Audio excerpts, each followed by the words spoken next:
They're working fine. Thank you very much. Marvellous sound, marvellous.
It is a magical day in the Formula One calendar. Race day at Monaco. Monte Carlo shimmering in the midday sun. The current track temperature is 41 degrees. Hello there, welcome to ITV's superb rooftop studio. There seems to be a Ferrari around every corner in this place. Thousands of Italians have popped across the border. Lots of Germans here as well, all hoping that the modern Mr. Monaco, Michael Schumacher, can win here for a fifth time. Tony Jardine, hi Tony. Schumacher has got that Ferrari on pole, but recent results, you know, they're against him, aren't they? Well, they are, and certainly if you look back to pole position, the last time pole won was in Hungary about sort of 12 races ago last year. But also, it's not over at all. Even if you're starting from the front here, people have had quite big accidents. That includes Schumacher, that includes Senna in '88 when he was leading. Worst thing for Schumacher is way out front, he needs to keep his concentration very, very high. Yeah, David Coulthard, he went pretty well in the qualifying session. He starts on the second row. He approached the session in great shape, wasn't he? Quickest in the morning practice. Yes, yeah, and he's been consistently fast. He was very disappointed not to get on the front row, but we watched this footage from in-car. We'll see some a little bit later. It's absolutely mind-blowing. So smooth yet so fast. He says he was a bit hesitant on his first run, and that cost him dearly because later on he got affected by the yellow flags and the stoppages. Nigel Mansell used to say about this place, if you're going to win here, you have to scrape the maker's name off the outside of the tyres, and Mr. Schumacher did just that. Well, we've seen Michael Schumacher giving 110% as usual, but just look at this at Portia. That's where he crashed, by the way, in '96. Look at this, big power slide. He was on new tyres. He kissed the barriers. He said, that's all right, you can do that here, but that wasn't a sort of kiss. I reckon it was more like a love bite.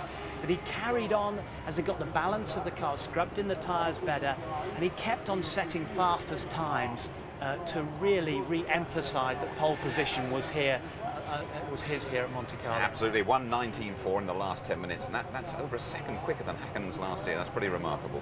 It is, but tyre technology being what it is, the aerodynamics, the engine, they've got a special, more powerful engine for qualifying. They went with lighter calipers, thinner discs. They put all the thicker, more sturdy stuff on, ready for the race. And in case Schumacher's don't do any love bites again with the Armco, they've got the heftier suspension in place. McLaren will do the same. A few minutes time, we're going to pop into Jarno Trulli's apartment. He's doing a spot of cooking there for his teammates, but I mean, Jordan cooked up a great dish here in qualifying, 2 in the top 4, Trulli on the front row and Frentzen 4th. Well, it's the best qualifying position for Jarno Trulli and for Jordan here as well. Now, this guy is Mr. Fitness as well. He's running the New York Marathon later on this year. He's well into his racing. That's all he concerns himself with. He hates life outside the cockpit. He loves Monte Carlo, and Mugen Honda gave them a nice qualifying engine as well, and that car's very, very nimble. He wants to get off that line ahead of Michael Schumacher. Well, Mika Häkkinen was held up by traffic. He finished a very frustrated 5th, but another former world champion, Jacques Villeneuve. I mean, you talk about Trulli running marathons. I mean, Villeneuve did a bit of the old foot slogging, didn't he? Yeah, he had to, and he wasn't happy at all because the car had let him down, and look, he has to run all the way. He keeps a big, thick, fireproof suit. He likes to wear a big, baggy suit because he doesn't like any of the seams or any of the creases hitting him when he's in the cockpit. Incredibly fit. And I was actually speaking to Danny Minogue last night at the Monaco Ball, and she confirmed just how fit he is. She said he's all muscle, he's always working out in the gym, and that was Sir Richard Branson just congratulating him on his marathon run there back to the pits. That's right, and when he got in the spare car, that spare car was roasting hot as well. But let's take a look at the grid, Tony, and Schumacher and Trulli, as we've been saying, on the front row. Yeah, 25th career pole there for Michael Schumacher, but pole, as I said, not doing that well lately. Jarno Trulli best ever. David Coulthard disappointed. He hoped for the front row. Frentzen very, very upset with Irvine. Blocked him in the tunnel, he reckoned. Häkkinen, after all those blockages, just managed to get into 5th place. Barrichello, nervous car, he said. But still a very exciting grid. Alesi getting advice from Professor Prost. And Fisichella, well, he's doing quite well with a lighter car. Ralph, not so good that car, the BMW Williams through the slower corners. Herbert had a crash. He crashed in warm-up. Wirtz had a crash. And this place bites, as they all know. Salo disappointed. Button's done a brilliant job. He hasn't been in the barriers yet at all. Verstappen, De La Rosa's been in the barriers twice. Villeneuve disappointed down in 17th. No grip or downforce from those two cars. Deniz, Zonta the same thing, lack of downforce with the BAR. And then we got Marzipan and Genet at the back in the Minardis. He's going to claim you one of these days about calling him that, by the way. Listen, we saw a little piece of Monaco history here last year. The first ever Ferrari 1-2, thanks to Messrs Schumacher and Irvine. Go, go, go, go, go! And Hakkinen pulls across. Schumacher gets right up alongside him as they go. Schumacher leads. Schumacher, an absolutely sensational start. Oh, that is Damon Hill and Ralph Schumacher in the chicane. David Coulthard, they're smoking. The McLaren, the Mercedes-Benz engine smoking there on Coulthard's car. Johnny Herbert out of the race. He did well to hold that. Well done, Johnny. I mean, sheer fear, I'd imagine. Oh, here we go. Oh, that was a wow. nice move from Lacey. Is this a retirement? If it is, it'll be his third retirement in 4 races. Off comes the steering wheel. Mika Hakkinen went straight on into Mirabeau. There he is. There it is. That's he's reversing out of the escape road down into Mirabeau. No problem there. Ferrari don't need to rush this one. It all looks very smooth to me. What can stop him, Murray? Schumacher has stopped. Eddie Irvine has stopped. Coulthard is out of the race. Mika Hakkinen has got a red McLaren right up behind him. Ralph Schumacher loses it. Wham bang into the barrier. Whoa! Bang, bang, bang! And that is Barrichello. Look back for Eddie Irvine. There he is. There is the defeated Mika Hakkinen home in 3rd place. Victory for Schumacher and Ferrari in 1999. Superb. And now Michael Schumacher comes here with 4 wins out of 6. Hakkinen's won in Spain, Coulthard at Silverstone, Barrichello was quickest in the morning warm-up. Ralph Schumacher has never finished here. Giancarlo Fisichella, he scored in his last 3 Monaco outings. And Ferrari lead McLaren by 10 points in the Constructors' Championship. McLaren have a great Monaco record, though. They've won 11 times. Jordan will expect to close up on Williams and Benetton. Now, if we peep over the wall from our very impressive ITV Erie, we look down on some excellent craft down there, and in the middle of it all, James Allen and his crew ready for a little spot of jetty walking. On you go, James. Thanks, Jim. Good afternoon, everybody. Yes, this really is the place to be at Monaco, and I can tell you that boats are very much back in fashion here. They've turned away an extra 140, and the whole place is completely jammed. Most of them, particularly over there, are the kind of corporate charters, the sponsors of the teams, entertaining their chairman and their chief executives. They've all got a pretty good view of the circuit. They've also got a big diamond vision screen which they can see the racing action as well. Now, boats are very much a must-have accessory for drivers and team owners. Michael Schumacher has a boat called Gina Maria after his daughter. Jean Alesi's boat is called Grand Prix, and this here is Eddie Irvine's boat, Anaconda S. Been a lot of life on there, as you can imagine. Some big parties this weekend. He spends a lot of time on that boat. And over on the other side is his old friend Eddie Jordan, has that boat there, and he tells me he's got another one on order, even bigger. They're all trying to get one they can land a helicopter on, apparently. Can you believe it? But the creme de la creme is over there. Flavio Briatore's boat, Lady Blue. He only uses it for 2 weeks of the year, and the rest of the time it's available for charter. Just 53 grand a week, I'm told. Bit steep for you and me, Jim, but I reckon Tony could probably help us out. Well, I don't know about that, James. I mean, that should buy us 10 minutes in a pedal around here, shouldn't it, I would imagine. Right, we're not going to take you around the harbour now. We're going to drive you around the circuit. It seems the slowest circuit of the year. It's the shortest one, just over a couple of miles, ever since they staged the first Grand Prix here back in 1929. This place is accepted as the ultimate driving test. Those barriers will bite you if you're not very careful. It's Martin Brundle to talk you around. David Coulthard is at the wheel.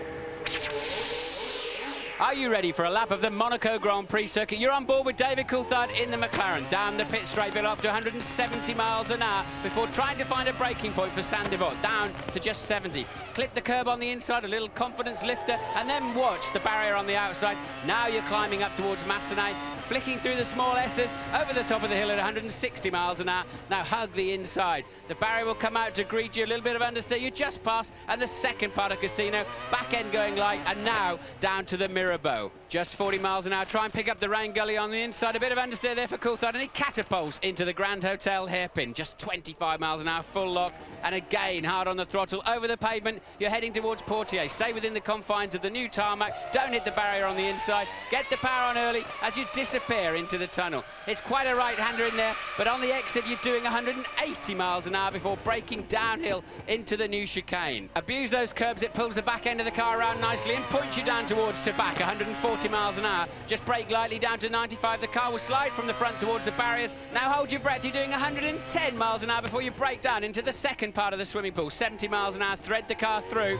Then a left-hand kink towards La Rascasse. Difficult to slow. You're downshifting at the same time. Once again, full lock. The inside rear wheel will spin. The car slides around a little bit into the last corner, just 45 miles an hour. There's the straight again. A great lap, just an average of 90 miles an hour, but doesn't it look much faster? Last British driver to win here, Jackie Stewart, way back in 1973.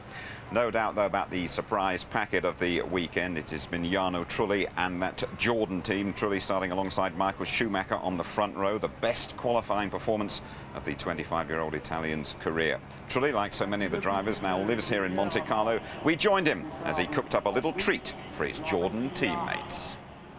Monaco is a very small and pretty city where there is a lot of traffic, I must say, but as you can see, I live far away from the center, so it's very quiet. And there is just the only Monaco beach is right in front of my house, so when it's nice weather, I can go out, go straight to the beach and just relax myself. This time I'm spending some time with my mechanics, which you know, are in some way one of my best friends, because I see them most of the time on the track. I spend a lot of time racing and testing, so I see them very often. Hi, Danny. Responsible in the front of my car. Chief mechanic, Nick. I enjoy to cook some pasta or the food, especially for a friend of mine. And I just want to show them that I can do something good apart driving. I hope so. I love cooking, and I do normally everything by myself. And don't like very much to go out and to the restaurant in Monaco, because actually the cuisine is French cuisine. Cuisine is not even Italian. It's half and half. Do we have any beer? Do you want a beer? Do you want a wine? That'll do nicely, thank you. So the first thing to prepare this plate is to have a chicken, then to split it in several pieces, and then prepare the potatoes.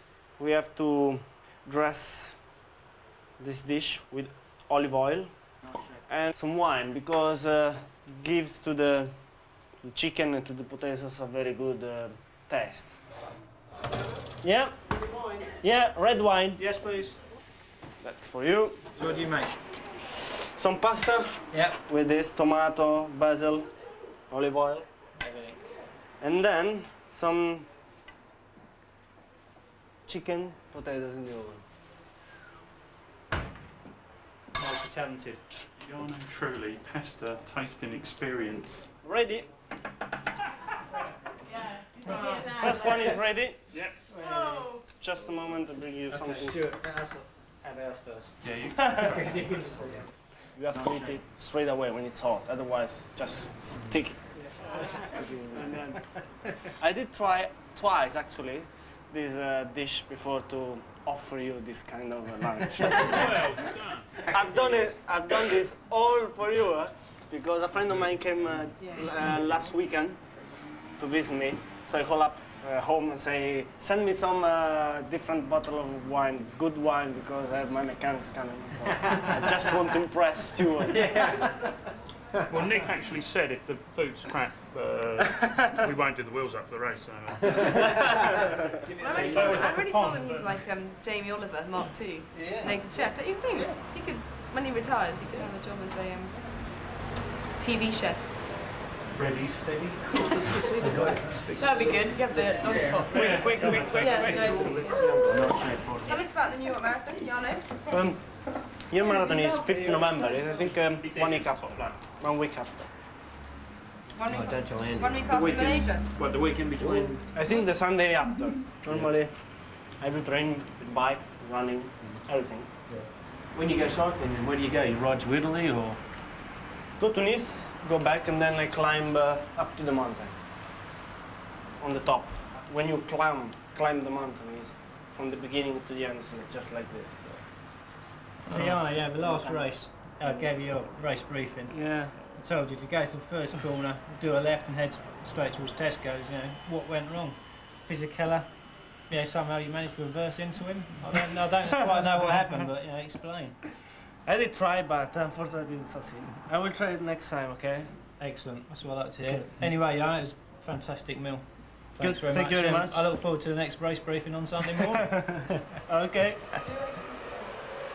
Well, they're not too sure about the paper plates or the plastic cutlery, but they must have enjoyed the meal, though, because a touch of pasta power subsequently put Jarno Trulli on the front row.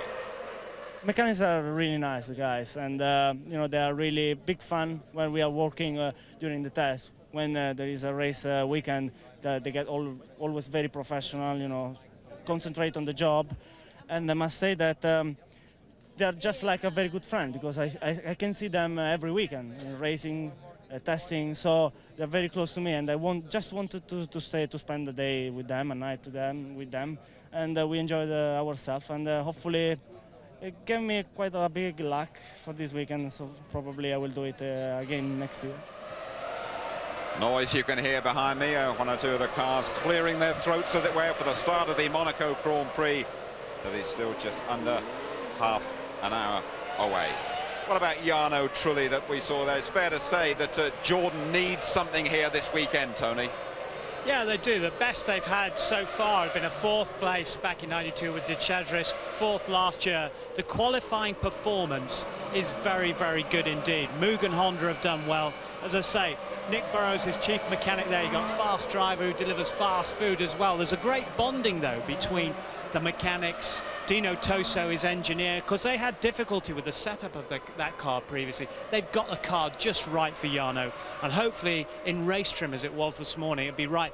He's on a good side of the track where it's very grippy off the line against Schumacher. Schumacher better watch out. It's going to be a very entertaining start. Thank you very much indeed, Tony. It's fair to say that all the noise around here on the Grand Prix weekend at Monte Carlo isn't everybody's cup of tea. A lot of the locals, you know, they head for the hills and rent out their apartments for huge mountains of francs.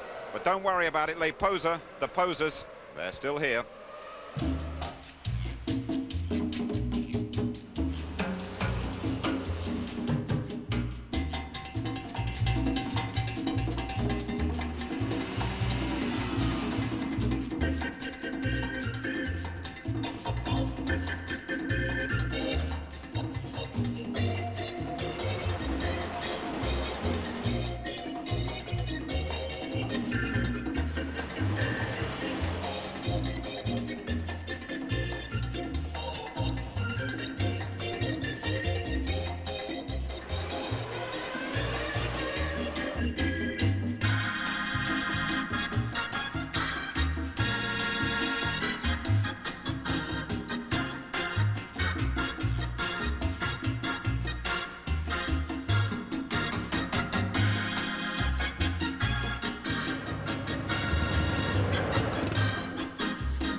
A tight fit in that McLaren, madam, I'm afraid. Coming up, Murray meets a British Monte Carlo winner. And who will Martin snare on his grid walk?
1888 sulla McLaren Mercedes al suo fianco abbiamo Freighten che ha conquistato il quarto tempo 1:19.961.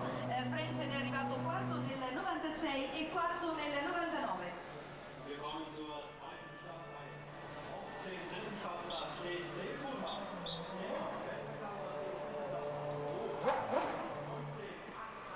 Kleine Westzeit, damit steht er auf dem dritten Startplatz. Der Guter Siege hat er auf seinem Konto.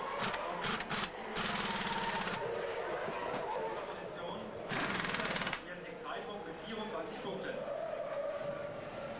Und neben ihm steht auf dem dritten Startplatz im zweiten Jordan Peugeot, im zweiten Jordan Buchenholm, da so ist es bereit.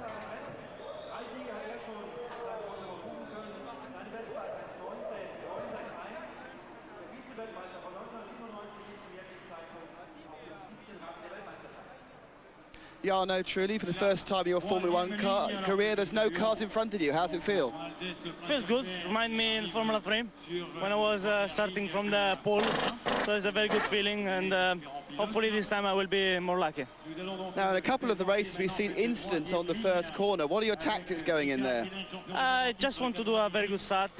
If it's possible, try to be first at the first corner. Otherwise, I just want to get out from the first corner and carry on for all race. Would it be fair to say you're just hoping to finish where you'll start, to come second, you'd be pleased?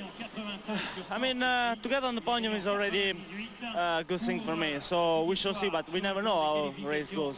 Best luck, Jarno. Thanks. Monaco 2000 is the 58th Grand Prix around the narrow streets of Monte Carlo. It's hot, it's cramped, it's noisy, it's dangerous and very exciting. The adrenaline pumps, you need a very high level of concentration. That has always been the case. The very best blossom and rise to the challenge, like the remarkable man who was won here 3 times and is the subject of today's Murray Meets.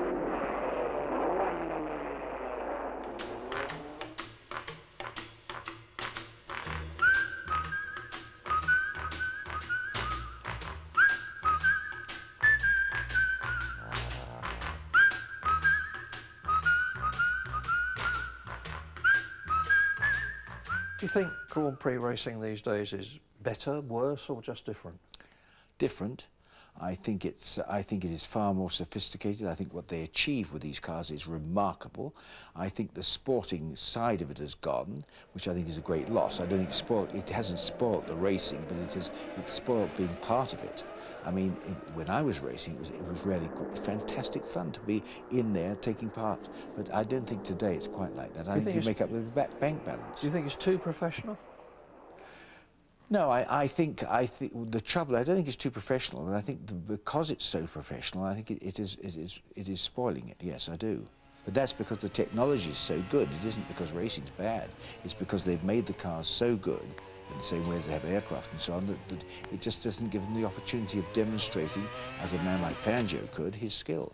Now, what about safety? Because sadly, in your days, it was by no means unusual for 2, 3, 4 drivers a year to be killed, and thank heavens, touch wood, that just doesn't happen now. Safety has improved beyond recognition. But there are some people who think it's too safe. Well, I'm one of those, I'm afraid. I think that an important ingredient, as a driver, an important ingredient is the danger, because if you're going around a corner at 120 miles an hour and you manage to leave another man behind a yard or two, the feeling of exhilaration is enormous. If there was no danger at all, if you've got a safety net to catch you, I think that would be lessened. I think it's rather like salt and cooking. You need a bit of danger. I think the other problem, and it's much bigger than that, I think that because of the safety of the cars, now we're getting a contempt of danger, and therefore the driving, not the standards of driving, but the quality of ethics, if you like, is lessened. I mean, when you look at it, you can see that some of the best drivers in the world will push another driver off the road to 150. But that is because he doesn't think of danger. You wouldn't do that in my day. You wouldn't dare. True. No. But and one thing though, Mary, I do think that if the guys of today were racing when we were racing, I'm sure they would be just as ethical as they were, because times have changed. Yeah. Now, I was going to say, you used to race against legendary names like Ascari and the great Fangio, who was a teammate of yours. How do you rate them now with the Coulthards, the Häkkinens, the Schumachers, the Nigel Mansells of this world? In my mind, quite honestly, in each era you get a man who's outstanding. I mean, to me, Fangio was the greatest. I think probably the greatest that's ever lived as a complete driver. I think Senna probably approached him in skill. I really do.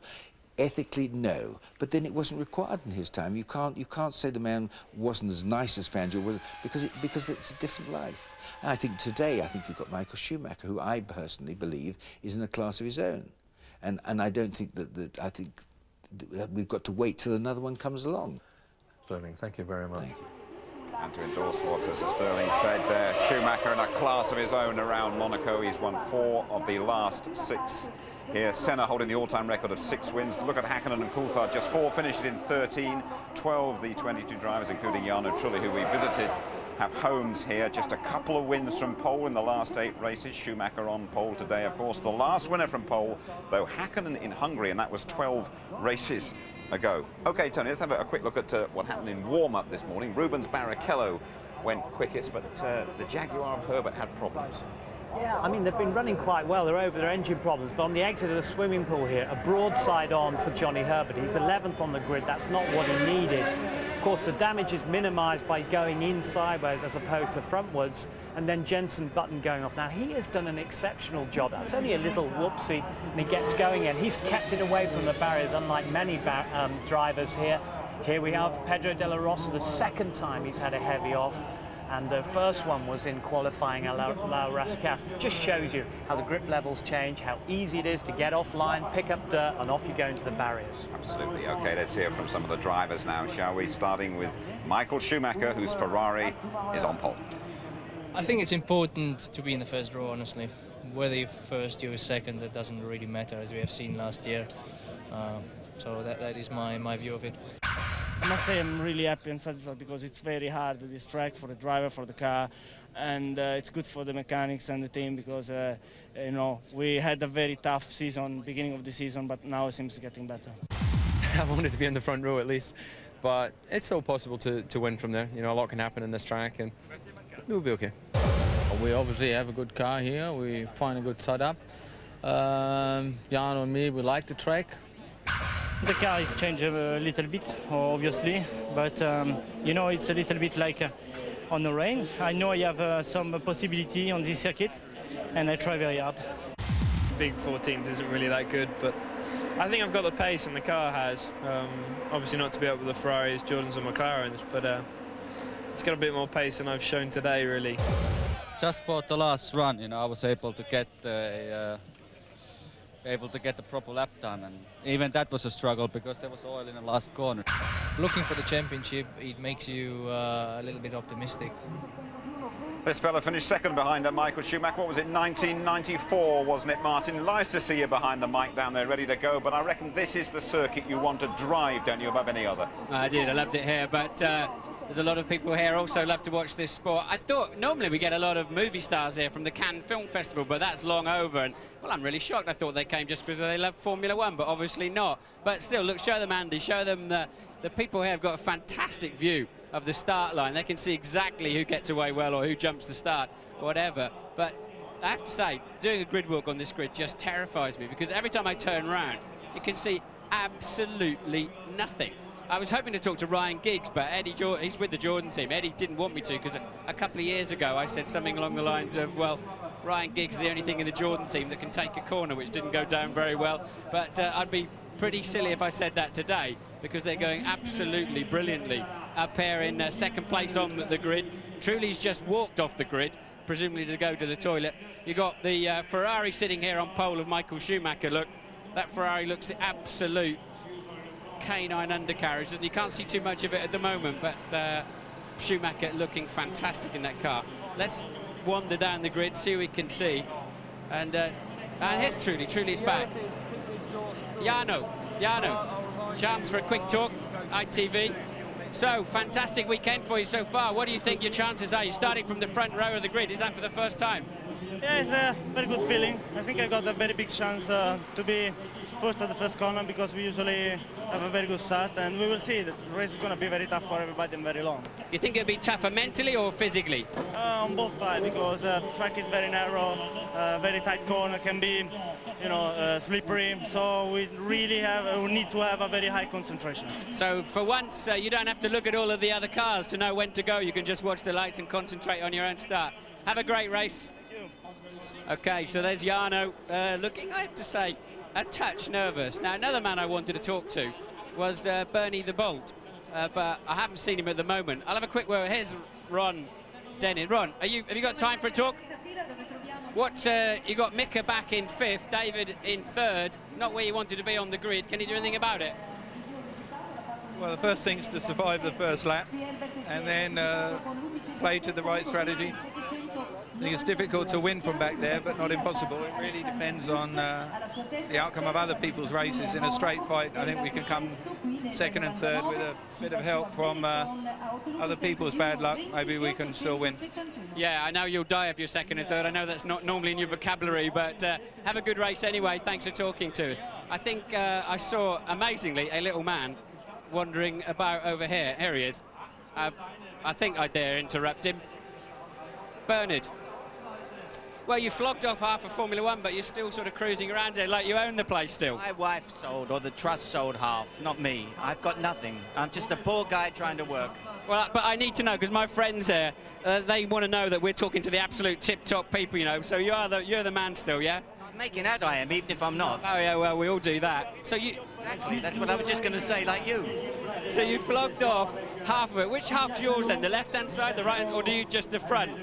I think it's I'm always on the right. You're always on the right and in the right, I've no doubt about that. So I tell you what, I saw a car park over there that was so waterlogged that people are coming in by boat. Do you think they get called in by the FIA for waterlogged car parks? Absolutely. I mean, it's terrible. It's all water out there. Yeah, it's shocking. I heard next year's British Grand Prix is going to be between Christmas and New Year, so the ground is nice and frozen, yeah? You have more lakes, you want more water, because you've got used to, you know how to deal with it now. Everybody knows how to deal with water. Listen, we've got to throw back to the studio. Thanks, Bernie. See you. Two poor guys trying to earn a living down there. That's a great car park. I can't get over that one. Jenson Button ready to go in his first Monaco Grand Prix. The temperature and the tension rising in that cramped pit lane as well. This from Louise Goodman. The pits are a hazardous place at any Grand Prix, but nowhere more so than here at Monaco. Look at the size of this pit lane. It's just 10 feet wide. That's half the size of the average pit lane. Now, the drivers are restricted to 60 kilometres an hour when they come in to refuel. It's normally 80 kilometres an hour, but even so, the whole process is fraught with dangers. Now, James Robertson is the operations manager here at Williams. James, this must be a really tricky race for the mechanics. It's obviously very difficult. I mean, it's very dangerous. We've got guys working here only a sort of metre away from the cars that are speeding down the pit lane, and in the background 400 litres of fuel sat in the fuel rig, so all very close, very dangerous. They've just got to pay a lot more attention, have they? Got to be very, very aware, and as you see even on the other side of the pit lane here, we've got one car. Normally we've got all the cars together, so we're crossing over from one side of the pit lane to the other, so we've got to be very aware. That really is a very dangerous area indeed. It's time to pull over and have a look. The start of the Monaco Grand Prix, less than 10 minutes away now. Temperatures continuing to rise in this packed harbour at Monte Carlo. Really is a fantastic sight. Stand by for a must-see moment, really, in the world of Formula One. The start at Monaco and that unbelievable charge to Saint-Devote. Michael Schumacher got a real flyer last year, and Schumacher and Ferrari never looked back. The Street Fighters are ready to roll.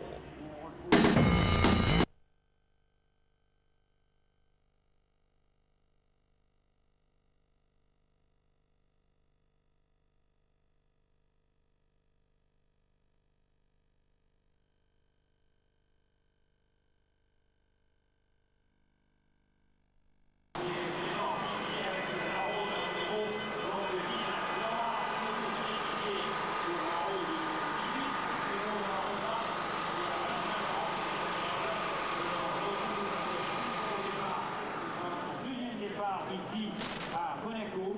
L'année dernière, donc, il n'avait pu terminer l'épreuve.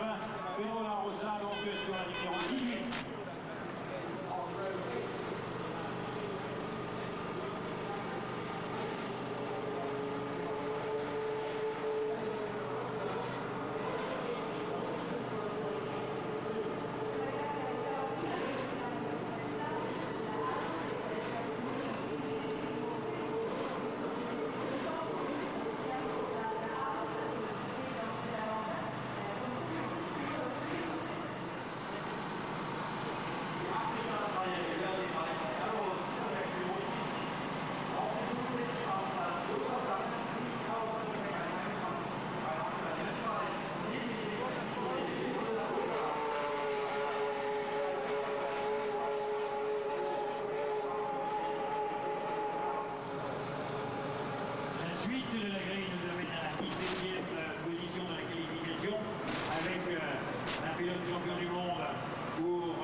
Vous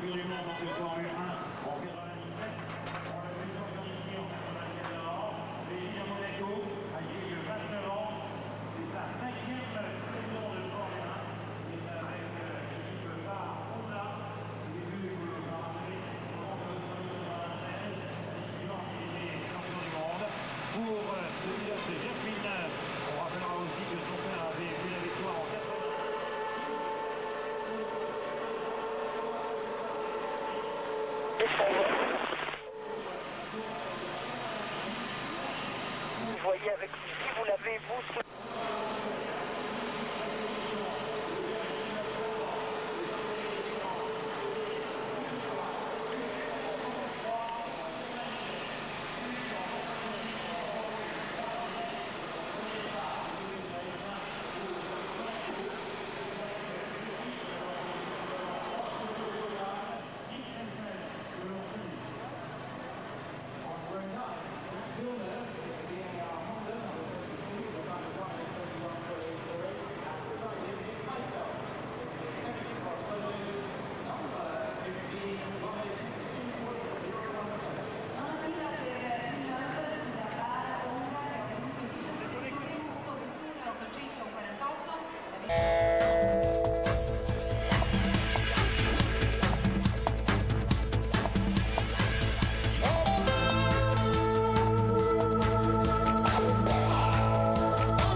This is the Monaco Grand Prix on ITV. Fortunes change on the spin of a wheel. Red 3, the Ferrari of Michael Schumacher, is the favourite number to hit the jackpot. Let's join our two high rollers, shall we? Martin Brundle, again the Royal Television Society's Sports Pundit of the Year, and Murray Walker. Afternoon, Murray. Afternoon, Jim. Well, this is Monaco as I remember it, because it's 2 weeks later this year, and just look at that fabulous picture. The sun is shining, the sky is blue, it's hot, hot, hot. There's fantastic tension here, and like the punters at the Monaco Casino, I am looking for a miracle here in the very near future. The miracle will be if they all get round that first corner at the bottom left of the map on your screens, to the left of the letter F, because that is the notorious Saint-Devote that you are looking at now. Soon 22 cars will be arriving at that in one solid lump, with 800 horsepower propelling each of them. It's a very different grid this year. Michael Schumacher up front for the 25th time in his career, but next to him Jarno Trulli, and behind Jarno Trulli in the second Jordan is Heinz-Harald Frentzen, as we look at His Serene Highness there, hearing the Monaco national anthem.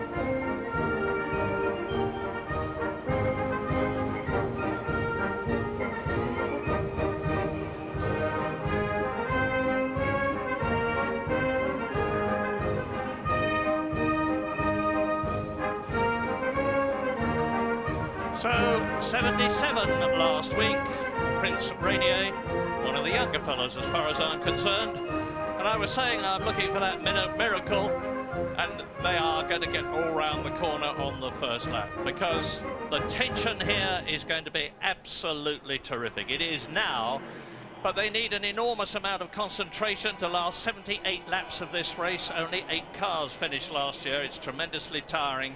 And as ever, strategy is going to be very, very important. We're expecting only 1 pit stop. But last year, there was a very late pit stop from Heinz-Harald Frentzen. He came in on his 57th lap. And I'm expecting quite a lot of them to come in round about lap 50 on this lap. Agree or disagree? Well, the optimum is just over half distance, so I think Michael Schumacher will be taking that route. He'll be expecting to get into the first corner first and scamper off into the distance. He can't really two-stop, because you never know when you might get caught out with a pace car situation and your advantage is eroded as you're trundling around behind the pace car. But he'll certainly be able to have a little bit less fuel on board on the start than the others. I would imagine that the Jordans will be running quite heavy, and that could pose a great problem for the two McLaren drivers, who I believe may well have a faster car in race trim than the Jordans, and then there'll be quite a disorderly queue behind them, I'd imagine, Murray. Yeah, the real problem is the midfield. It's whether people like Jenson Button, who's down at 14th, Mika Salo, Wurtz in front of him, Eddie Irvine, who's in 10th position, even Ralf Schumacher, who's an excellent 9th in the Williams BMW, are going to get round that first corner. Those were the eyes of Jarno Trulli. Here is David Coulthard, third on the grid, and in front of David Coulthard, the Scarlet McLaren of 4 times Monaco Grand Prix winner Michael Schumacher.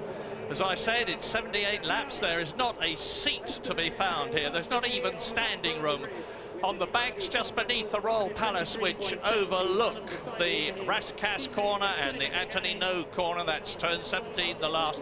The banks are solid with people, most of them wearing Ferrari red, because many of them are from Italy, looking for the man you see front left there with his new helmet livery, incidentally. Nearly all red instead of all blue as it used to be in his Benetton and recent Ferrari days. Michael Schumacher with the yellow from the German flag behind. So Michael Schumacher to the right, the yellow Jordan of Jarno Trulli. Behind that is Heinz-Harald Frentzen, and away they go on the formation lap. Green lights, there'll soon be those 5 reds, and when they go out it'll be the start of the 78th Monaco Grand Prix, one of the most historic races in the calendar, the only real street circuit that is left. Yes, wouldn't it be nice to see Jaguar and Jordan have a good day today? I really wish they could get some points and tighten that championship up a little bit and turn it around. But you have to say, there are 3 drivers that have had the pace all through the weekend, the 2 Macca boys and Michael Schumacher. But it was Baron Keller who was fastest this morning, as I know you said earlier, Murray. And I spoke to him, and he's really pumped up. He said the car is so much better, but the track conditions now will be totally different to the 9:30 warm-up this morning. We've got a lot of temperature out there. This race is much later this year than normal, and it certainly has meant completely different weather conditions. You could almost always guarantee you'd have one wet day at the Monaco Grand Prix, but this year it's been glorious. The downside of that is a track temperature that's over 40 degrees centigrade, and there was a quick shot of Coulthard sitting on the line there. They were blowing a fan that's normally used to cool the engine at him, and I know the drivers are getting immensely hot inside the cars. Well, they've exited the unique feature of Monaco, and that is the tunnel underneath the Grand Hotel, which replaced the old, original, much shorter tunnel. And Dinitz has just left the line here in the Sauber, so he's the best part of a lap behind. Now, he's got to get to the back of the grid before the light procedure starts, otherwise he must go down the pit lane. Yeah, he won't be able, as they can if they start a bit earlier than that, to be able to take up his original position, which was 19th on the grid. That's where he qualified. He'll have to start from the back. I think he'll be all right, actually, because they're threading their way round the Rascasse now and into turn 16 and 17, the last on the circuit lap. Yes, on a circuit like this, it's very slow, relatively speaking, just a 90-mile-an-hour average, plus the temperature of the day we've been talking about as Michael Schumacher comes past our commentary box window here to take up his position. You get a lot of heat soak, and it can give you vapour in the fuel system, and that's probably why Dinitz's car wouldn't start. Well, now, it's going to last about an hour and 40 minutes, this race. They're going to be changing gear about every 2.5 seconds. Just think of that. Michael Schumacher's speed average over his pole position lap was 95 miles an hour around this circuit. Quite amazing. Yes, and if you remember last year here, the 2 Ferraris on the right-hand side of the grid, your left, their right, absolutely scamped. And somebody, it's a Benetton, I think, down there, has stalled the engine. So that must be Wurtz, I would imagine, stalled the engine. So that will be a restart situation, Murray. They'll have to restart, and Wurtz will have to stay at the back of the grid. It's Alexander Wurtz. He's 12th in position. You see the orange lights flashing there. That means the start, which didn't happen, has been aborted, if you follow me.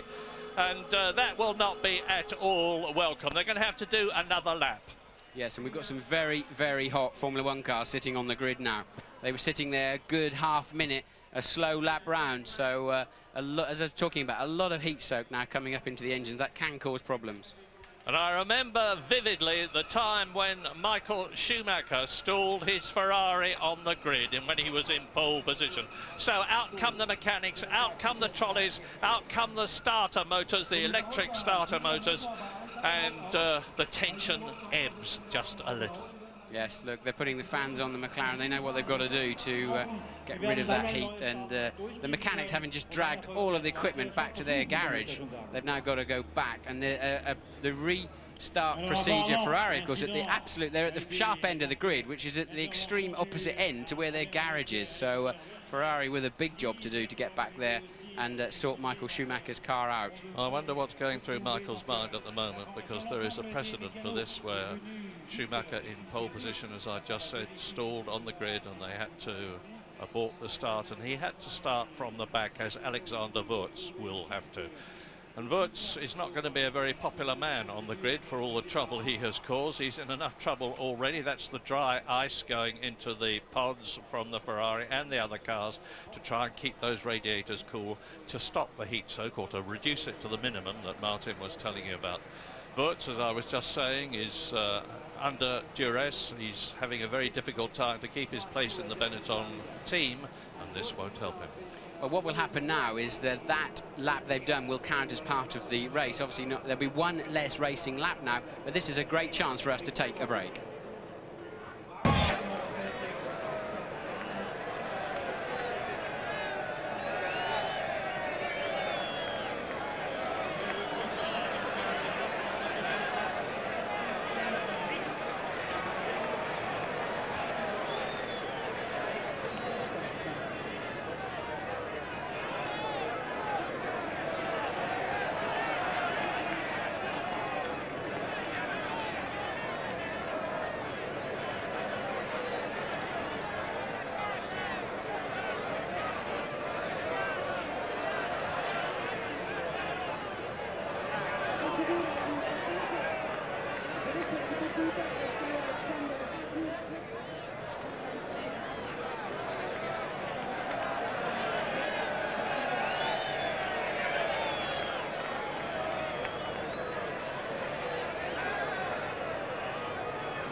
Restart is going to be in 1 minute's time. When I say the restart, I mean of the formation lap.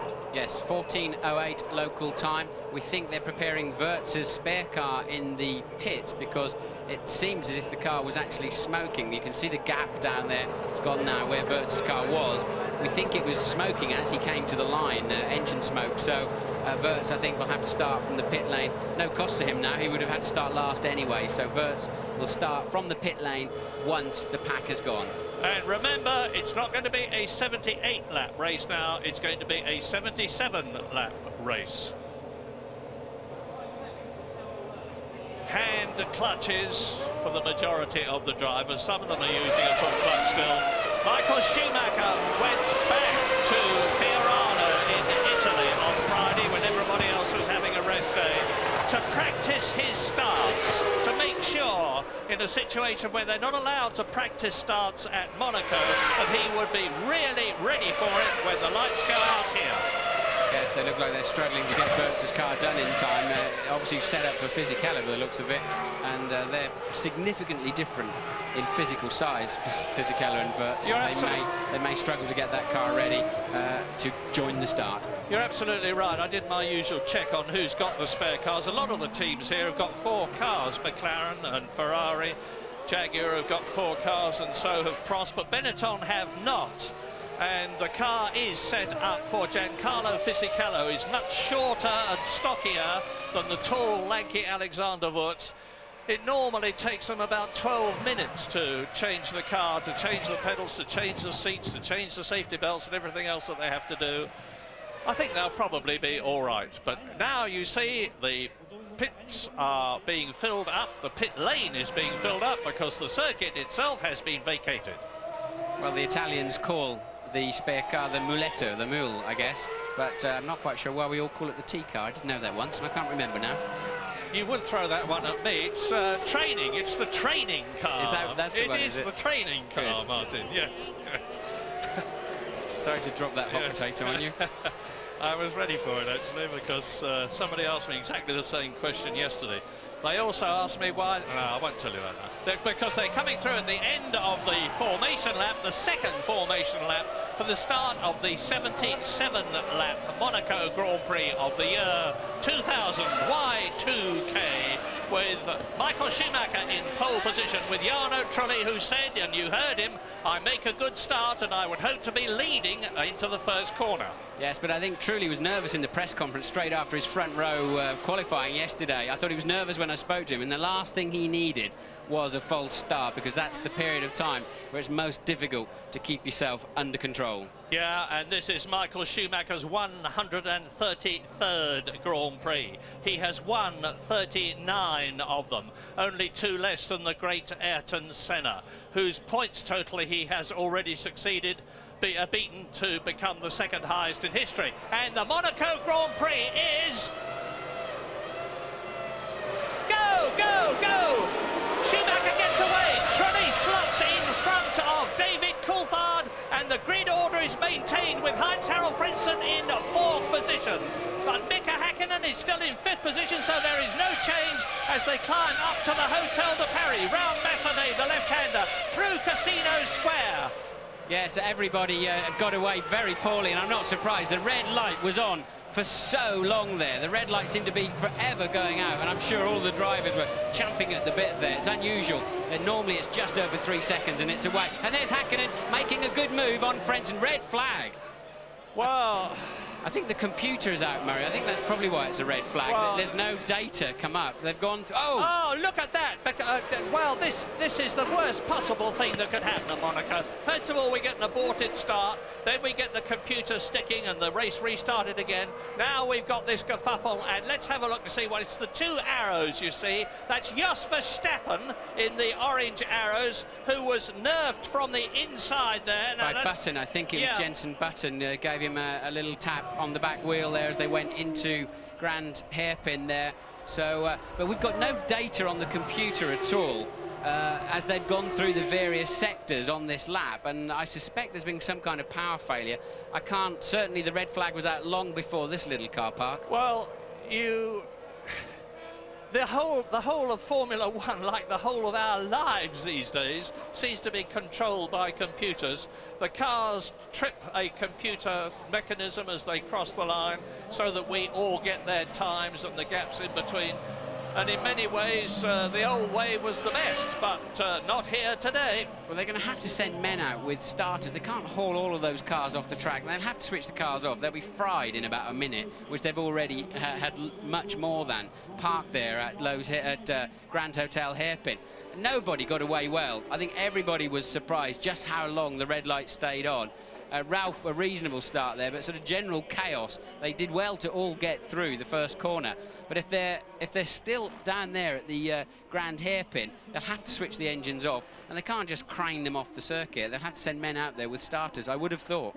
Well, if Jarno Trulli was a bit nervous, you thought before, Martin, he's going to be even more nervous now as we look at him sitting in the Jordan in the 2nd position on the grid. Michael Schumacher, of course, has been there, done that, whatever it is in Formula One.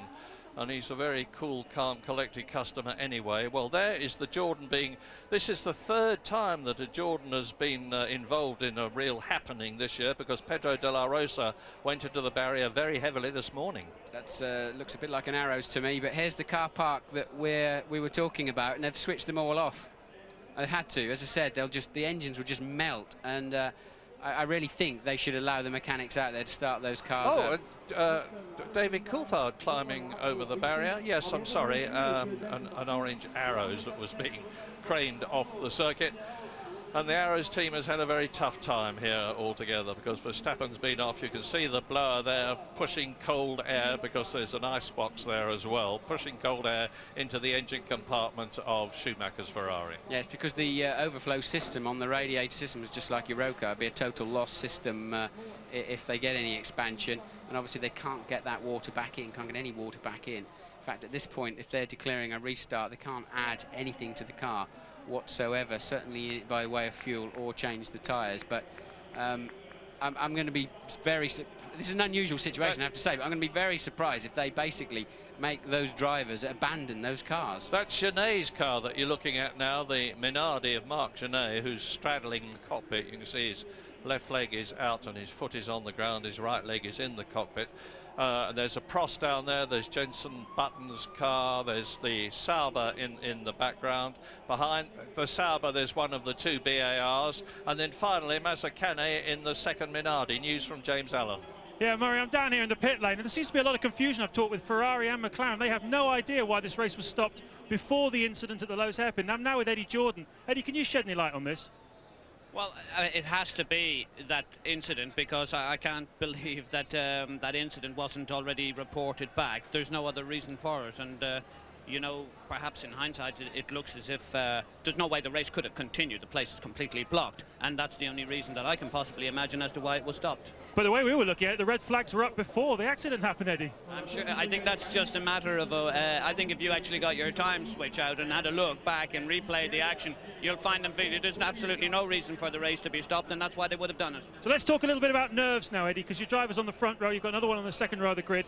Obviously you're pretty keyed up before the start. You've had an aborted start and now a second restart. How are they feeling right now? Well, I can only imagine that they are very uptight, just want to get this thing started, because it's not helping anyone, it's not helping the viewers, it's certainly not helping us here in the pits, so you can imagine what it's doing to the drivers. It's also not helping the engines. The ambient here is extremely high, and there is no air flowing around the circuit, and what's actually happening is that you get this air that's very, very weak and very hard for the drivers. The adrenaline is going to play a big part in this race, and the fitness of the drivers is going to be key. Okay, we're looking at a replay of this incident. It's obviously a huge blockage. Back to you, Murray. Well, you can see what happened there. Jenson Button, the right-hand wheel, front wheel of Jenson Button's Williams, went in between the two wheels, left-hand side of Pedro de la Rosa's Arrows. I'm right opposite now, Jos Verstappen's Arrows, which is 15th on the grid. Pedro de la Rosa was 16th on the grid, and his car isn't here. You've seen it craned off. So if they've got the third Arrows ready, and remember it was virtually destroyed this morning and they've got no replacement, they haven't got four cars here. There he is running in. He will have to turn out in the car that's been rebuilt since this morning, and that is Jenson Button running in. So Williams have got four cars here. I think Eddie Jordan was probably right. I think the first we saw of that incident was as a replay and not real time.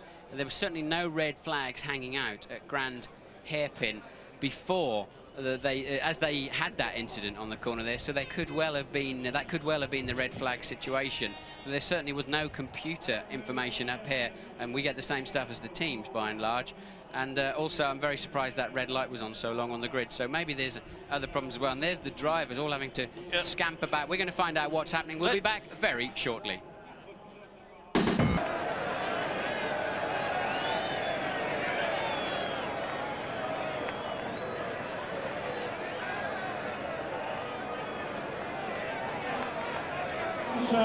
Le long donc des quais pour venir retrouver la grille de départ pour 4 pilotes.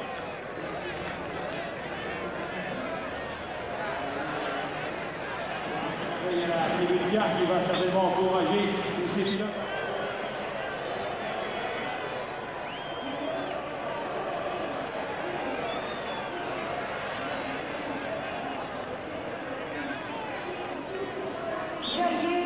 fatto sotto questo sole è un destino, è un gran premio podistico per il povero Villeneuve.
And you're back with us.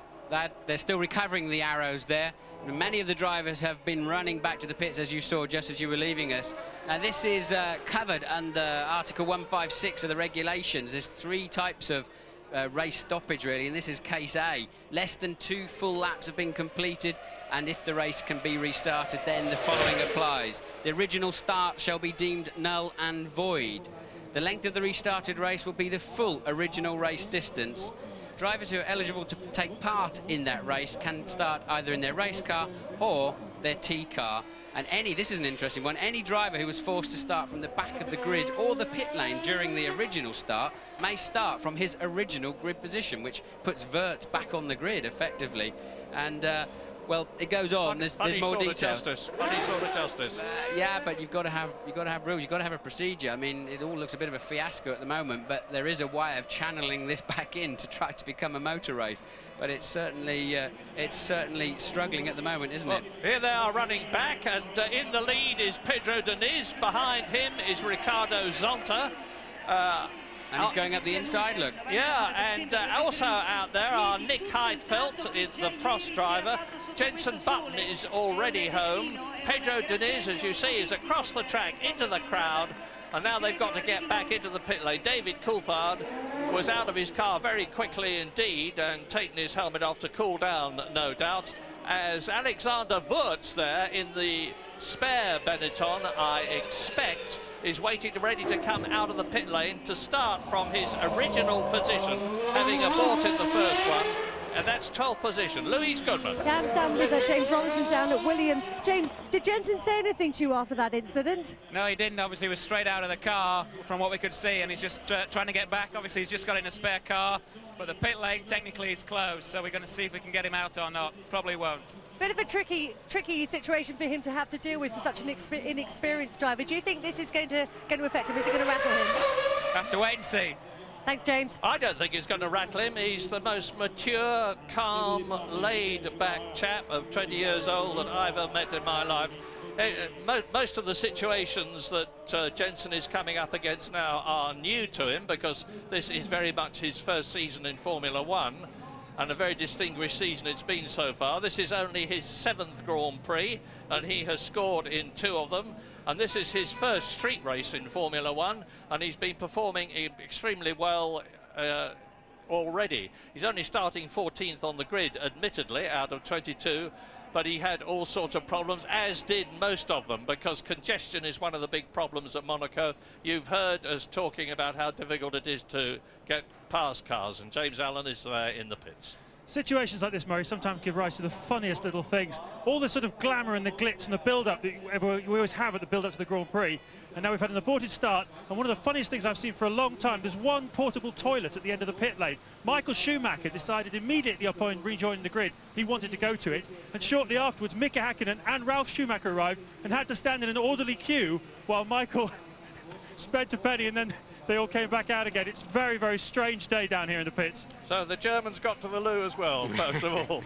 And David Coulthard is sitting as Scotland's representative in the McLaren. He's taking care of that problem, I presume. Yes, Coulthard wiping his face. Obviously, the beads of sweat, they come down and they're salty, obviously, as you all know, and get in your eyes, and it's the last thing you need when you're driving around here. But so this, I sort of tend to disagree with you, Murray, that Jensen won't be fazed by this. This is a third start for a difficult Grand Prix. He's caused one of the restarts with tripping over the arrows, but it's so easy to do down there in that hairpin.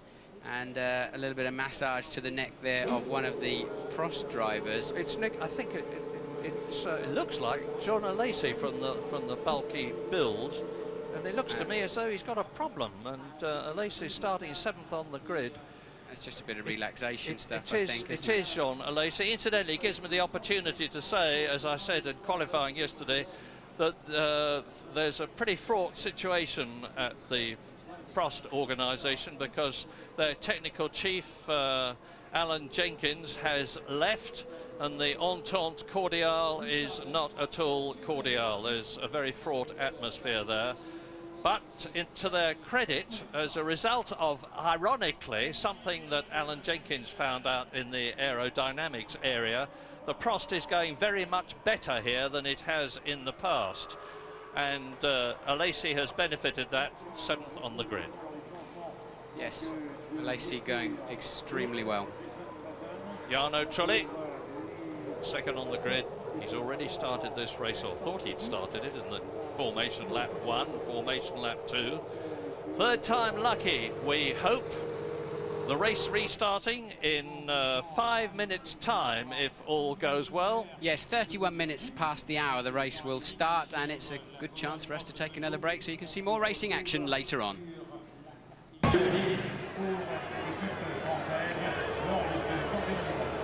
Au départ donc de cette 10e épreuve de la saison, et plusieurs bandes opérées, et nous sommes à la 653e épreuve du championnat du monde depuis 1950. Je voulais donc vérifier pour le suivi de la saison du contre-tour.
Alors, puisque nous avons effectué moins de 2 tours à chaque départ, la distance donc prévue de 78 tours est observée.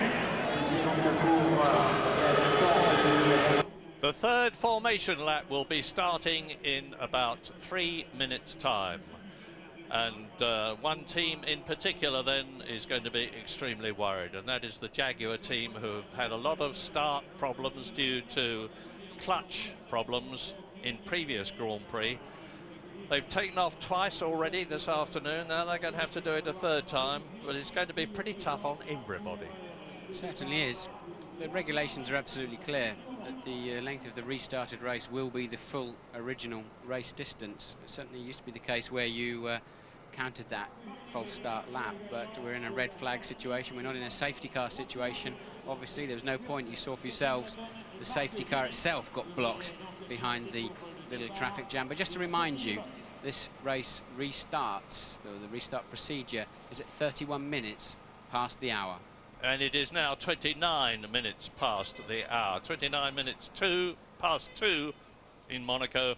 29 minutes past 1 in Great Britain, 29 minutes past something else in the many other parts of the world, India, Pakistan, Australia, New Zealand, Canada, that are listening to us at the present moment, not to mention Malaysia, which we're looking forward to going to for the last Grand Prix of the year. Well, the spectators, and there are thousands and thousands, must be a record crowd here at Monaco. I have never seen the place as full as it is now. I've been coming here for a good few years. They've already had 2 lots of excitement, and they're about to get a third. We're coming up to 30 minutes past the hour. 1 minute to go to the start of the third formation lap. And please, everybody, join me in keeping your fingers crossed. We all desperately want to get this Monaco Grand Prix, the 58th of these great street races, on the road, quite literally. The last time I can remember 3 starts to a Grand Prix, I caused both the restarts in 1987. Well, Austria 87. I had a coming together with Eddie Cheever on the first one and a suspension failure on the second one. But I was saying to myself, what a hooligan that fellow Brundle is. I can't imagine what you used to say about me, Murray, when I couldn't hear you when I was down on the track. I dread to think. No, that was a very tricky one. Well, let's hope it doesn't happen again. 14, 30, 34, 35, 36, 37. We're coming up to 31 when Michael Schumacher will let in the hand clutch, and away will go the Ferrari to lead the rest round. Well, if you thought it looked a bit skinny down the far end of the grid there, that's because we're expecting Wirtz and Button at least to be starting from the pit lane, and Denitz probably not even in the race at all. Because we've seen his car parked down at the station hairpin. Away goes Schumacher. Well, he's had some practice starts here today to add to those he's had in Fiorano on Friday. Yes, I think if Michael starts like that for the real thing, he'll be in 4th place by the first corner, but obviously he will not. He just wanted to get some temperature and into those rear tires. Your best chance when you're pulling away to actually generate some temperature. But we think Della Rosa is also not starting the race. So let's remind ourselves what did happen when we thought the race had started. Michael Schumacher kept his first place as he went into Saint-Devote. Jarno Trulli did make a good start, but not as good as Schumacher. He was in 2nd place. David Coulthard did not lose a place, nor did Frentzen, and Mika Häkkinen was still in 5th place. So some of them, and that's Alexander Wirtz in the Benetton, the man who caused all the trouble in the first place, and he is going to be starting from the pit lane. That means to say that he will have to wait until all the other 21 cars and drivers have passed him before he can accelerate away up towards Saint-Devote. This is the famous chicane outside the tunnel. It's where Wirtz went off a couple of years ago. We got that fantastic shot of his nose of the Benetton harpooning the bales between him and the Armco barrier. There is Barrichello, there is Alesi, there is Fisichella, that is Ralf Schumacher. Eddie Irvine is starting 10th on the grid. His teammate Johnny Herbert will be 11th. They're coming down to the Rascasse underneath the red bridge. Then there's a little curving right, that's Jenson Button sitting. He's going to be starting from the pit lane as well. You heard what James Robertson said to Louise Goodman, and the mechanics finally tightened down the side pod on Jenson Button's Williams BMW as Michael Schumacher. Now fingers crossed, everybody, fingers crossed. We must get the Monaco Grand Prix away this 3rd time. Schumacher pole position, Jarno Trulli 2nd on the grid. The silver and black McLaren behind Schumacher is David Coulthard. Yes, and these clutches are just about the size of your fist now on a Formula 1 car. They're not really designed for a lot of restarts. This is putting them absolutely on the limit. 1 light and 2 and 3 and 4 and 5 and... Come on, out! Go! Schumacher good again! Trulli good again! And Frentzen Decent slots in front of Häkkinen, so the grid positions have been maintained. Are they going to get round Sandermont? Yes, I think they are. Schumacher leads. Trulli, Coulthard, Frentzen, Mika Häkkinen into Massenet, into the Casino Square. Now they're coming up to the point where we had problems at the station hairpin. They turn into the Mirabeau, drop down towards the station hairpin, and this is it. Yes, Ralf Schumacher, the main mover there. Ralf Schumacher getting a good start for the second time, and I think he has catapulted past John Alesi. Barrichello there behind Alesi, so Barrichello a poor start. Yeah, Barrichello only qualified 6th on the grid. He's been passed by the mercurial Jean Alesi in the frost. Up into 6th position, a potential points position, but we've still got 77 laps and a bit to go as they come down to the chicane for the first time with Michael Schumacher in the lead. Jarno Trulli is still there. David Coulthard treading on his gearbox, and they stream through. Absolutely critical this into the swimming pool section. They approach it at some 100 miles an hour. And this is the Rascasse, and look at the gap already between Schumacher and Trulli. Yes, critical there for Michael Schumacher. He needed Jarno Trulli to get away in front of Coulthard. That's going to give Schumacher such a breathing space, unless Coulthard can do something about Trulli in these early laps. Otherwise, you just settle into a rhythm. But he's got to take such a risk to get past him. He needs the championship points, but he also needs to try and win this motor race. And he's got to keep some pressure on Michael Schumacher if he can. And look at the lead Schumacher's got. Yeah, the worry man is Mika Häkkinen. Worry because he's worried. He's in 5th position. He did not make up any places at the start. Look, he's still locked in behind Heinz-Harald Frentzen as Schumacher leads and is increasing the gap between himself and Jarno Trulli. And Mika Häkkinen is looking all the time as he comes down to the station hairpin for a way round Heinz-Harald Frentzen as... And if he does that too many times, he'll lose his nose cone, Murray, and then he'll be half a minute behind when he stops to have that change, or worse still, lose a front wishbone. So Häkkinen there having a bit of a wild stab up the inside of Frentzen having nothing of it into the hairpin there, and it's so difficult. You've got to be so focused on your piece of road that staring in your mirrors through there, watching out for people trying to overtake you, is just not on the agenda. And Ralf Schumacher is in 6th position. Jenson Button, who started in the pit lane, is in 19th position. And there is Eddie Irvine in the Jaguar, who has been passed by his teammate, Johnny Herbert. Johnny Herbert was 11th on the grid behind Irvine. He's now 10th in the race ahead of Eddie Irvine. So, there is Trulli, there is Coulthard, and Michael Schumacher is disappearing from sight as they go through. But it's very, very close behind them. Michael Schumacher, as Häkkinen is looking again, and Frentzen coming up towards Sandermont. But the German, Heinz-Harald Frentzen, and the Jordan Mugen, which is going so well here, knows this course very well indeed. He lives in Monaco, as does Mika Häkkinen, and he knows that if he places his car correctly, it's going to be virtually impossible for the Finn to get by. And now Mika Häkkinen is 5 seconds behind Schumacher. Yes, possibly Häkkinen's car's a little bit lighter to try and get him through the traffic early on. But one thing's for sure, he's certainly got a faster car and he can't do anything with it at the moment. I was wrong about Denitz not starting. He's in 14th place. But Button and Wirtz did start from the pit lane, then 18th and 19th, as you've already said, Murray. And De La Rosa is the only one actually not in the race. So 21 runners at the moment. Through the tunnel, into the chicane, there is Ralf Schumacher. And you can see the gap between himself and Mika Häkkinen, and it's not very much. As Jean Alesi follows Schumacher in 7th position, ahead of Rubens Barrichello, who has lost 2 places.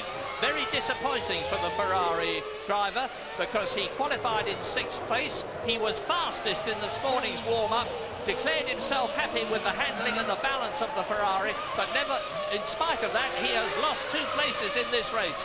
And losing them is not too difficult. Getting them back is mighty difficult. Yes, just to remind you why Häkkinen's down there. He had a poor first run in qualifying, and then traffic really for the next 2, and a fairly mediocre last effort, still struggling a little bit with traffic. So Häkkinen lucky in a way to qualify 5th, but it's compromised his afternoon. And look, Michael Schumacher, as we thought, scampering away, a well over 3.5 second lead already. And remember, Michael Schumacher's already won 4 of the 6 races this year, with the declared objective of taking Ferrari back to the top in terms of winning the Drivers' Championship. which they have not done since Jody Scheckter did so for them in 1979. It's been a long, long haul, and there's news from James Allen. Yes, this is just what McLaren feared, not least because they got Jarno Trulli in front of him, but more importantly, he's the only one of the leading gaggle that's on the super soft tyres. And what we've seen throughout the weekend is that they go off, they understeer terribly between the 2nd and the 7th laps of running. So this is going to mean that Trulli's going to hold them up even more, while Schumacher is able to pull away. It's exactly what McLaren didn't want for that reason. You can see how close it is, and here are the top 10 on lap 4 out of 78. Schumacher leading by 3.5 seconds. Jarno Trulli is second, half a second ahead of David Coulthard. And there they are. 4th is Frentzen, 5th is Häkkinen, 6th is Ralf Schumacher, 7th is Jean Alesi, 8th is Rubens Barrichello, 9th is Fisichella, Johnny Herbert is 10th, and Eddie Irvine in the second Jaguar is in 11th position. Jenson Button is still down in 19th position.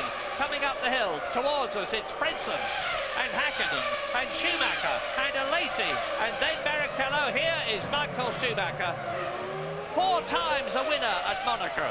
Yes, and his car's been so reliable. When you think back, other than that brake problem in Silverstone last year, I think the last time Michael Schumacher's car failed him and had any kind of engine blow-up was in Melbourne 1998. So we know he's got a super reliable car. We also know that Jordans tend to run a very big fuel tank, and they tend to run very long. So they're sitting quite pretty at the moment. Häkkinen, if anything, just falling slightly away from Frentzen. Don't know if he made a mistake on the last lap, but Häkkinen not exactly carrying Frentzen. He's 9/10 of a second down. Well, Frentzen was 4th last year, and he came in on lap 57. Here he is coming towards us. Häkkinen can do nothing about him, nor can Ralf Schumacher, Alesi, Barrichello, Fisichella, Johnny Herbert you just saw coming towards us in the Jaguar, and we're on lap 5, still an enormous distance to go. The crowd has settled down. It's very hot indeed. As I talk to you, the track temperature remains at 40 degrees as the leaders round the Rascasse. Now, Schumacher is putting up fastest lap after fastest lap. He's just gone round in 1 minute 24.3. The fastest lap last year was 2 laps quicker. Mika Häkkinen. Dream scenario for Michael. He took 1.5 seconds out of the opposition on the last lap, 2 seconds out of Frentzen. So Michael with the track to himself, the car working beautifully. He's just enjoying himself. As far as he's concerned, there's nobody else around this afternoon. It's a private test at the moment. Yeah, and it's not as though he is a new boy. Far from it. He made his first sparkling appearance in 1991 at the Belgian Grand Prix, driving for Eddie Jordan. That lasted 1 race before he was snaffled by Benetton. So he's very much a veteran now, and 4 times the winner here. Well, Coulthard's got to get closer than that to have any chance of overtaking Trulli, but then he's really got 2.5 opportunities. One's coming out of the tunnel into the new chicane. The other is after the casino down into Mirabeau. If Trulli's got to wear Trulli down, or you can have a very wild stab up the inside into Grand Hairpin, but there's a good 50-50 chance that one will end in tears. Michael Schumacher nearly 6 seconds ahead of the yellow Jordan there of Jarno Trulli. You can see how close David Coulthard is, but then Frentzen is 3.5 seconds behind Coulthard's McLaren. Out of the Antonino corner, up towards Sandevot they come. Frentzen has got Häkkinen snapping at his gearbox, but the Finn can do nothing about it. Ralf Schumacher coming up the hill towards us in the BMW is in 6th position. But this race is a long, long way from being finished. We're on lap 7 now, another 71 laps to go. Yes, Coulthard wasn't able to run this car in the warm-up. It failed, so he had to run in the T car. And he was still making adjustments to it on the grid, even after the reconnaissance laps to go round to the grid. So it seems to be working well, but obviously he can't move with the Jordan in front of him. Now, this is the sort of drive I've been waiting for a long time to see Jarno Trulli have the opportunity to have. He was absolutely brilliant in karts. He went straight from karts to Formula 3, and he was the German Formula 3 champion, which may seem a bit odd for an Italian, but that was the series he was driving, and there's Michael Schumacher leading. And Jarno Trulli won the German championship and then went up to the Minardi team. He actually led the Austrian Grand Prix 3 years ago in one of his first drives for the Prost team, and now he's in a car that can at minimum give him second position if he stays where he is. But I'm also asking myself, how much longer can the two Ferraris go on being as reliable as they have been? As you heard from Martin, it's over 30 races since Michael Schumacher went out with any kind of a mechanical function. Yes, now McLaren have to get their thinking caps on, because it's clear, whilst they've got faster cars than the Jordans at this stage of the race, they have not got enough extra speed to just breeze past them. So now what they're going to have to do is change their strategy and find a gap in the back markers. And this is assuming the Jordan drivers don't make a mistake, but they're both young, strong and very fit. So they're going to have to find a gap in the traffic where they can stop their man early, give him some free air, and see if they can leapfrog the Jordans that way. Because, as I said, unless Coulthard can pressurise truly into some kind of error, he's not got enough traction or straight line speed to simply breeze past. Which is the sort of thing that happened in the Ferrari team last year. They finished first and second last year. Michael Schumacher won in 1999. His teammate Eddie Irvine was second. And it was largely thanks to the fact that Ross Brawn, the Ferrari technical chief, changed Eddie Irvine's strategy during the race, and he was the only one of the top 6 who stopped twice, because he came in as late as lap 56, and as a result of that, and the fact that Mika Häkkinen had a problem at the Mirabeau and stopped and had to get back onto the track again, Eddie Irvine finished in second position. So there is the Jordan, followed by the McLaren, and that is Ralf Schumacher. So Frentzen and Häkkinen up the hill towards the Macedon. Yes, yet another new fastest lap of the race as Michael Schumacher extends his lead, as you saw, to 8.4 seconds after just 8 laps. That means he's going to be, if the McLarens can't spring it, means Michael's going to be, assuming he's on a one-stopper, which I'd be very surprised if he's not, then he's going to be cruising up behind this lot at some point later in the afternoon. Well, I worked it out earlier on that we could expect the leader, who I was expected to be Michael Schumacher, to lap the last man, who at the present moment is Nick Heidfeld, after about 21 laps. Now, we're on lap 8 at the present moment. There was roughly a 4-second gap between the fastest and the slowest in the warm-up, the half-hour warm-up this morning. And now you can see that Michael Schumacher is carving his way through the field. Just the one retirement so far, Pedro de la Rosa in the Arrows, who actually did not get away. You're on board with David Coulthard. You're running third in this Grand Prix this afternoon. And as you can see, all he's got is a face full of Jordan rear wing. And what would be so easy for Coulthard to do is on a corner like he's just gone round, just to clump the barrier, just turn in a fraction too early while you're slightly unsighted, and it'll just spin you around and pendulum around, and it's so easy to do when you're focused on the car ahead of you. And this is a perfect indication of the fact that it is of paramount importance to qualify well at Monaco. If you qualify well and get a good start, you get the situation that we've got now, because the pole position man is leading. The man who was second on the grid is second. The man who was third on the grid is third. The man who was fourth on the grid, and it's him, Heinz-Harald Frentzen, is fourth, and Mika Häkkinen is fifth, as we ride with David Coulthard chasing Jarno Trulli into the Portier, where Senna went off in 1988, into the tunnel and through the tunnel, and they go through this tunnel and exit it at over 160, building up to 180 miles an hour, as Jos Verstappen exits the tunnel and goes across the chicane. Yes, I was just about to say, amazingly, from the middle of the pack, Jos Verstappen's just done the fastest time of anybody in the race through the midsection. Now I know why.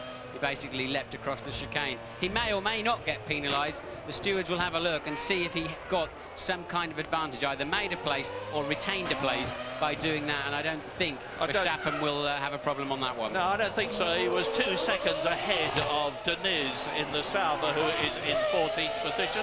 So lap 11, we're exactly 1/7 of the way through the Monaco Grand Prix. Schumacher's now leading by nearly 11 seconds with another fastest lap. Lap after lap, Michael Schumacher is extending his lead over Jarno Trulli.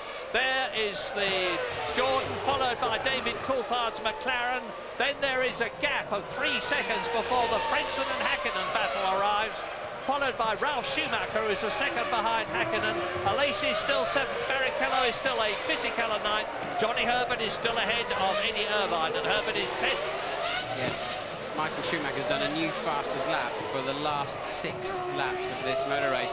we all need Coulthard to pass that Jordan, if only to give us a race this afternoon, because Michael's just going to be running and hiding. Well, this is a very, very long World Championship. This is race 7.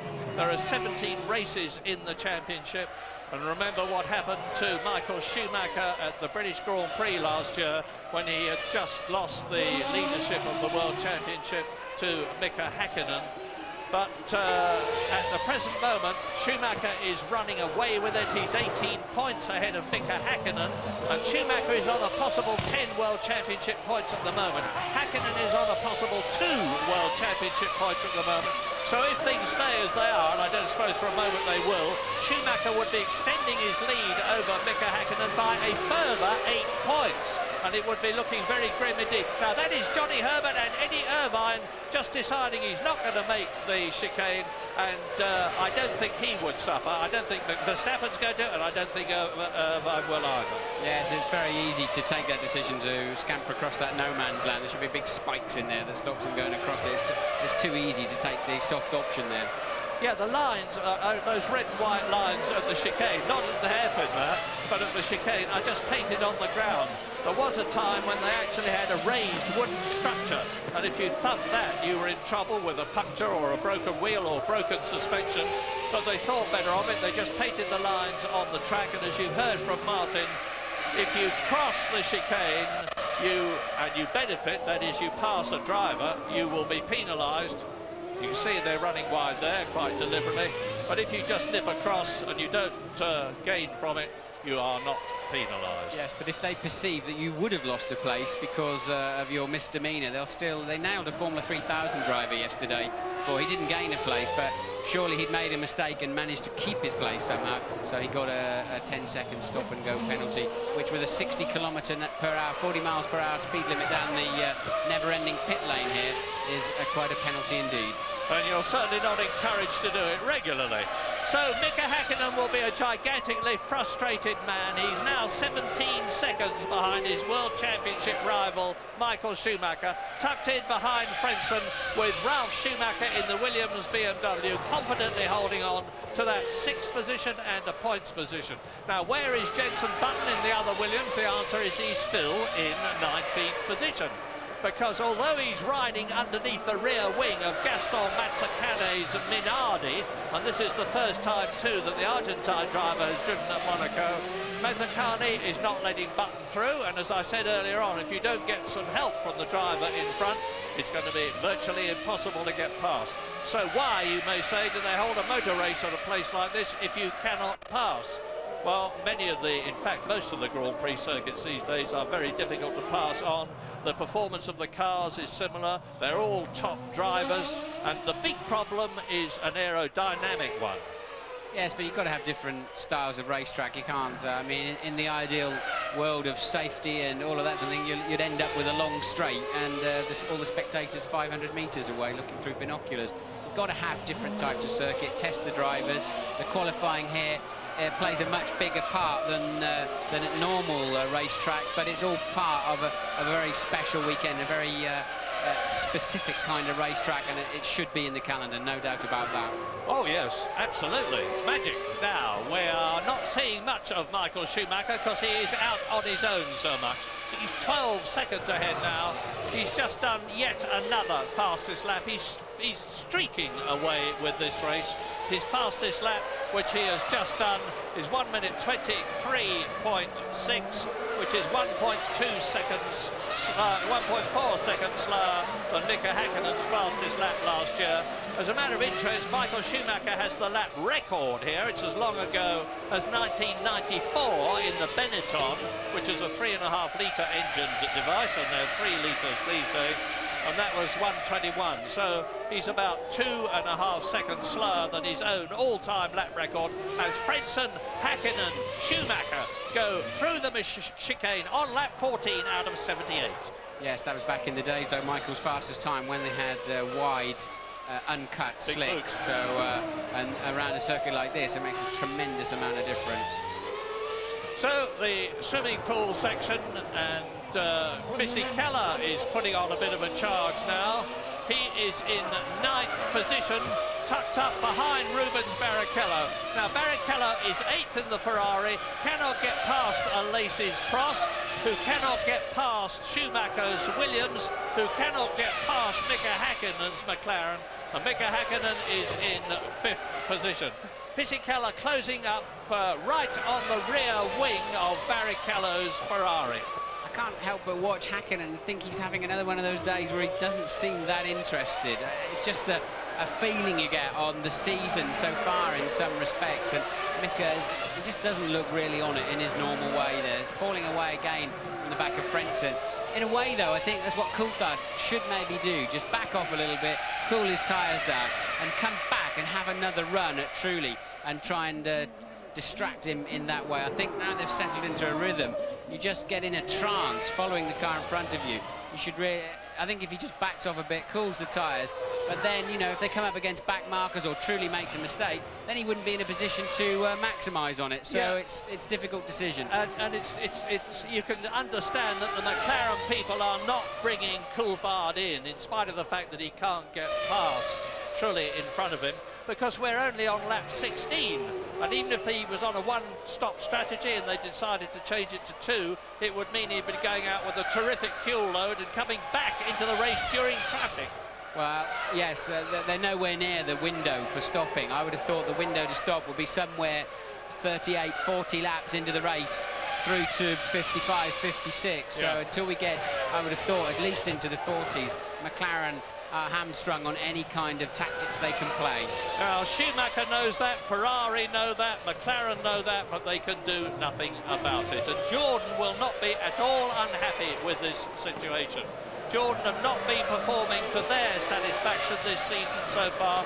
They were 3rd in the championship last year behind Ferrari and McLaren. This year they're down in 5th position, but behind Benetton. But if they stay where they are now, they will be moving up and probably getting past Williams, who are currently an unexpected 3rd. I asked Trulli a question on the start line that I asked very specifically, did he think it would be more physically or mentally demanding? And he said both. I think he is one of the very fittest drivers physically in Formula One, but I wonder if he was ready to take this sort of pressure. But 3 restarts and 17 on their 17th lap of the race, and Trulli shows no sign of bending whatsoever, but it's a long afternoon ahead of him. He is gigantically fit. I mean, he's taking part in the upcoming New York Marathon. That's how fit he is. And he's also very fit mentally. I think we tend to lose sight of how long these drivers have all been racing in some kind of motorsport. For instance, Ralf Schumacher drove in karts for 14 years before he came up to Formula 3, and Ralf Schumacher's only 24 years old, and Jarno Trulli will be in much the same situation. Now, we're looking at the McLaren chasing the Jordan.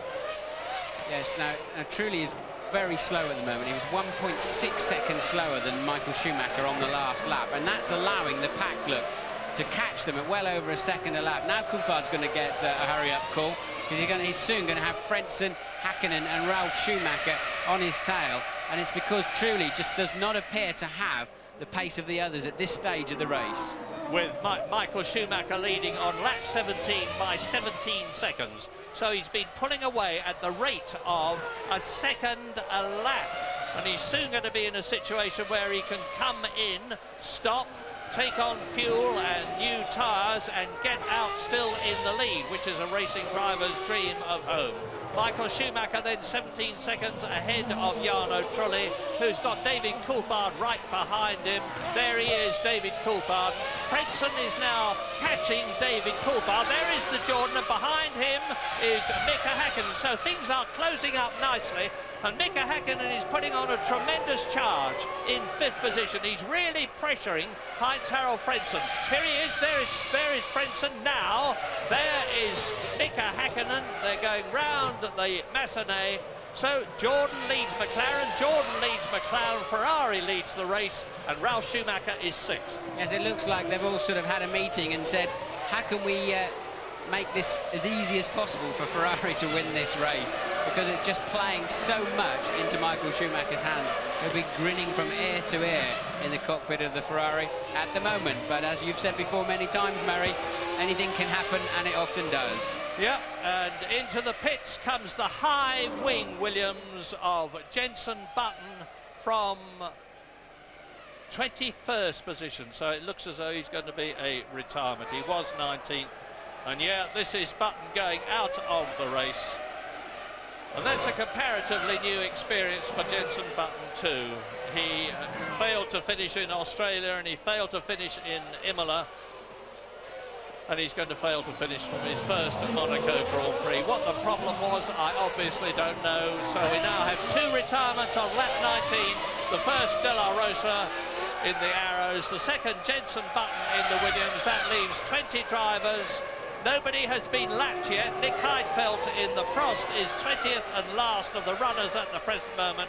And it is Trulli, Coulthard, Frentzen, Hakkinen. It's a great shame for Jenson Button. There's a lot of speculation, which we've covered, of course, that Montoya coming back from America, taking his seat at Williams next year. And just when you need some sparkling runs, he's just not been lucky. I think he's shown a lot of skill, a lot of maturity around here, but it's not been a great weekend. The last thing he needed was a first lap incident and then a retirement before he could really show any kind of skill around this, the most demanding, one of the most demanding racetracks in the world. And you're absolutely right, Martin.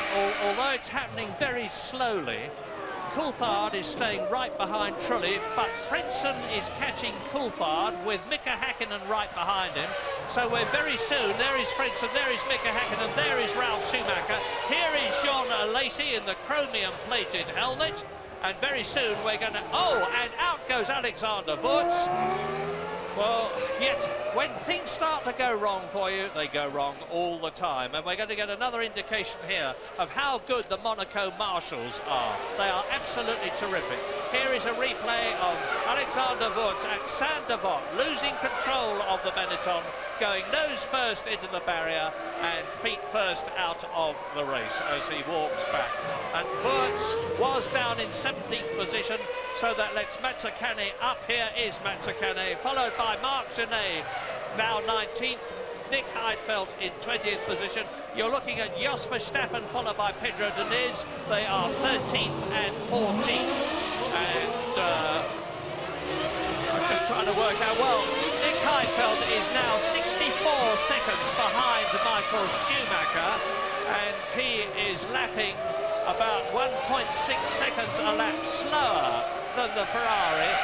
So in another 10 laps or so, which is about where I expected it to be, the Ferrari is going to be lapping or coming up to lap Heidfeld. Yes, well, you saw Trulli going into the new chicane down at the beginning of the harbour as Michael Schumacher was leaving the harbour around the Rascasse restaurant, heading in. He's just gone past our window down the pit straight, and the other guys are still around the swimming pool. So that's the kind of... We're about 4 or 5 laps, I would guess, at Michael having to start to lap people.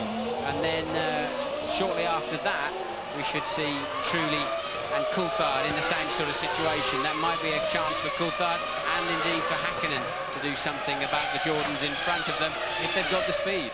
Remember that in the last Grand Prix, we had the European Grand Prix at the Nürburgring. Mika Hakkinen made that absolutely incredible start from 3rd position and went straight between his teammate David Coulthard in pole position and Michael Schumacher, who was 2nd on the grid, to take the lead, although Michael Schumacher won the race. Well, here Mika Hakkinen started well down the field by his standards, because he was only 5th on the grid. He wasn't able to do anything about it at the start, and 5th is where he still is. An increasing margin behind Michael Schumacher, now nearly 25 seconds, with Schumacher continuing to lap at least half a second faster. He's now 21 seconds ahead of Jarno Trulli, who is going well, and he needs to go well because David Coulthard is still right behind him. Hakkinen is still pressuring Frentzen. Ralf Schumacher is still hanging on there. And we're going to be waiting and waiting to see when they first come in for pit stops. We're talking about Trulli in a marathon. Well, they're certainly in a marathon this afternoon. We're only just over quarter distance of the race, so tough afternoon and a long, long way to go, but it's pretty much stalemate at the moment, isn't it? Yeah, I've said this before, I'll say it again, 800 horsepower, these cars. The drivers have got to be, this is Jos Verstappen, followed by Pedro Diniz, followed by Jacques Villeneuve, followed by Zonta. There is Mazzacane and Genet in the two Minardis, and Pedro Diniz leading that lot is in 14th position. I was saying, these drivers are superlatively fit, and there is absolutely, you'll know better than I do, Martin, heaven knows, but there is absolutely no respite at all at Monaco. I think they're a bunch of wussies. We used to change gear 2,700 times around here with a stick and have blood pouring out of your hand at the end of the race, so it's made pretty easy for them in that respect, but for sure the pace is very hot. Yeah, in those days you literally physically had to move the gear lever and coordinate the engine revs and the clutch to make sure that you didn't over-rev and blow the engine up. There is no danger of that happening now. The whole thing is controlled by electronics. The driver just pulls the paddle under the steering wheel and everything is looked after for it. A good grip out there at the moment. I think they've gone through that phase James was talking about where the tyres lose a bit of grip and then start coming back to the drivers as they get nearer and nearer to slick conditions. Michael Schumacher with a new fastest lap of the race.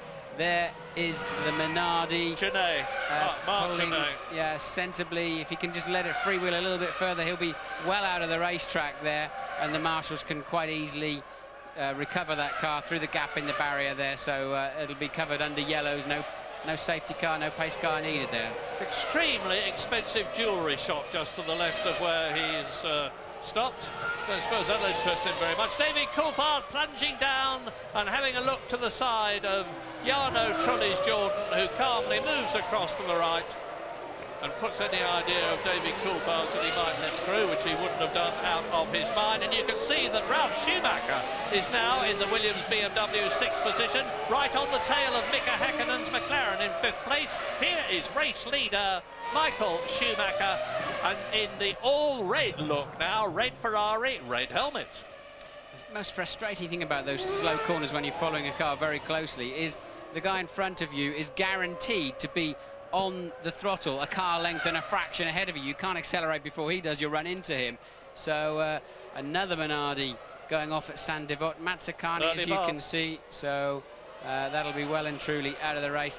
Look, they've just been ripping wheels off all weekend. It's absolutely amazing how I don't know whether it's just the way they make the suspension now, but they've just been falling off so easily. 4 groove tyres, and there is Marc Genet out of the race. Now Mazzacane is out of the race, there he is. So it's an early bath for the Minardi team and their drive. So now we have got 17 cars left in the race, because De La Rosa is out, Button is out, Wurz is out, Genet is out, Mazzacane is out. 17 left, only 8 finished last year. 55 laps remaining, and I've said it before over the years, but when they hang a pit board out and you see 55 laps to go, you cannot believe that you haven't done at least half distance. It seems, the early stages of this race seems so long behind the wheel, and then it somehow speeds up as you move through the afternoon. There's 4 seconds covering 2nd to 6th at the present moment, 23 seconds first to 2nd. That is a mark of the skill of Michael Schumacher. I've always said that if he gets into a car that is the equal of the McLaren, which he hasn't had in the past, heaven help us, because he'll be on his way, which is... And James Allen has got news from Ferrari. Yes, it's amazing. I'm actually up on the timing wall here at Ferrari. At Monaco, I don't stand in the garages. I come with the team up onto the wall, and I'm leaning pretty much just behind Ross Brawn's shoulder. And he said very, very little to Michael throughout this race. It really is something of a walk in the park for the German. He's now approaching the area where he's got the 26 seconds that he needs in order to make a stop and be able to rejoin ahead of the second-place man. That's all he needs, with a stationary time presumed of about 8 seconds. I reckon he's going to come in sometime between that 40 and 45, and when he does, it's the same refuelling team that we had at the last race at the Nürburgring. Nigel Stepney, the chief mechanic, is back here, but he's not taking part in the pit stops. Yeah, I had a word with Nigel Stepney, the English chief mechanic of Ferrari, who took on the responsibility of handling the nozzle end of the fuel rig, a very demanding job. and he's got a bit of binding around his leg, but he's perfectly all right otherwise. He's walking well and just getting the strength back, and that's good news. Yes, there were a lot of people in the paddock very disappointed with that situation where Michael Schumacher ran over Stepney, because there's so many of us would like to run him over, and he beat us to it. But I'm only joking, because Stepney, he can be a bit abrasive, can Nigel, but he's a good guy, does a brilliant job for the Ferrari team. But I know they've got a few people to fill in for him, and it's really nice to see him back at the races. So Michael Schumacher is on his 26th lap, 49 laps left if my mental arithmetic is correct, and he's continuing to stride away with this race. It's not so much a question of who wins, provided Michael Schumacher keeps going to his 5th victory at Monaco to match that of the great Graham Hill, as who's going to be second, because things could very well change, because we're getting to a situation now with Jarno Trulli, Coulthard, Frentzen, Häkkinen, Schumacher and Alesi, with only about 4 seconds between them on the track. And things are going to depend on the skill and the speed and the dexterity of their pit crews. When they come in with very hot engines, stop, up go the cars, and David Coulthard and, Mika Häkkinen having a look at Heinz Harald Frentzen will have nothing of it. So there are the 4th, 5th and 6th men together, and Rubens Barrichello still down in that 8th place. He can't do anything about Jean Alesi. This race is going to depend in the end analysis on how good the pit crews are. I have no doubt about that at all. With 17 of the 22 starters left, that is Ralf Schumacher, and here is Frentzen, Häkkinen, Schumacher, Alesi, Barrichello in 8th position, Fisichella in 9th position. Look back, you just missed Jenny Irvine, who is still in 10th position. I say still, somehow or other, unseen by us, he's got ahead of Johnny Herbert. Yes, Frentzen's made a slip going through Casino Square. We haven't seen it. It showed up on the computer. He's a half a second down on the first sector of this lap. So Frentzen the first to show any signs of slight cracking, but it wasn't enough of a mistake to let Häkkinen through. But Häkkinen certainly having a good look as he went into Mirabeau, wasn't it? I don't know if we'll get a replay. I don't know if the Monegasque director here will give us a replay of that, but certainly something happened to Frentzen up in Casino.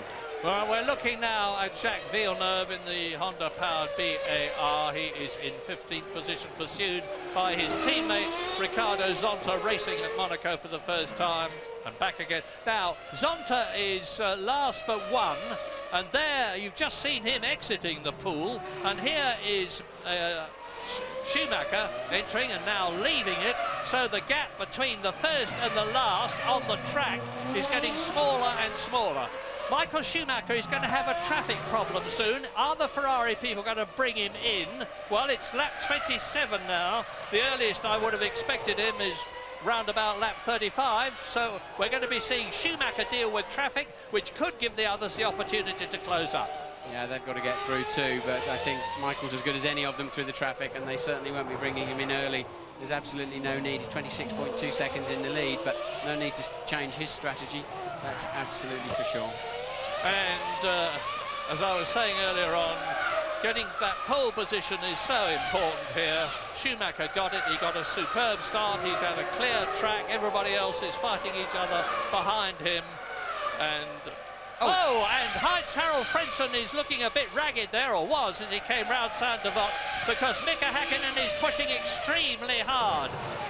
Yeah, Frentzen there, he must be starting to lose the rear tyres. Maybe they're going over pressure a little bit, or certainly can be going off. The rubber compound breaking down a bit, but he's now surely struggling as Johnny Herbert is in for what must be an unscheduled stop. The mechanics are not ready, and he's not on his mark, so I would imagine Johnny's got some other kind of problem than needing a new set of tyres. I thought, and I'm going to be very careful what I say, I thought I saw a puff of smoke from the back of Herbert's car when we were looking at it earlier on, which might have been a leaking oil pipe or something more serious.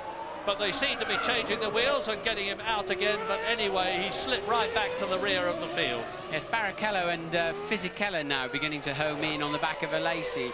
Rubens quickest in the warm-up this morning, as I said. I think he's going to be a bit disappointed that he's not really shown. He's got clear air in front of him, but he's lapping a second a lap slower than Michael Schumacher in the sister car. So Barrichello not having a storming race. Yeah, I think Frentzen is the man with the biggest problem at the moment. He's nearly 4 seconds behind Coulthard, who is third, as Johnny Herbert exits the pits to rejoin the race. So obviously there was not an engine problem, I hasten to say. And I say Frentzen is now 4 seconds behind Coulthard, but he's holding up Hakkinen and Schumacher and Lacey, who are all within 3 seconds. Now Johnny's about to be lapped, so he's going to have to yield quite quickly to the ferocious pack that's behind him. Trulli and Coulthard cleared the Herbert Jaguar as he was coming out of the pits, but Frentzen, Hakkinen and co are all going to arrive, and I think Johnny will that's Wirtz recovering himself back to the paddock, but Johnny will have to be pulling over, I think, and letting that little train through.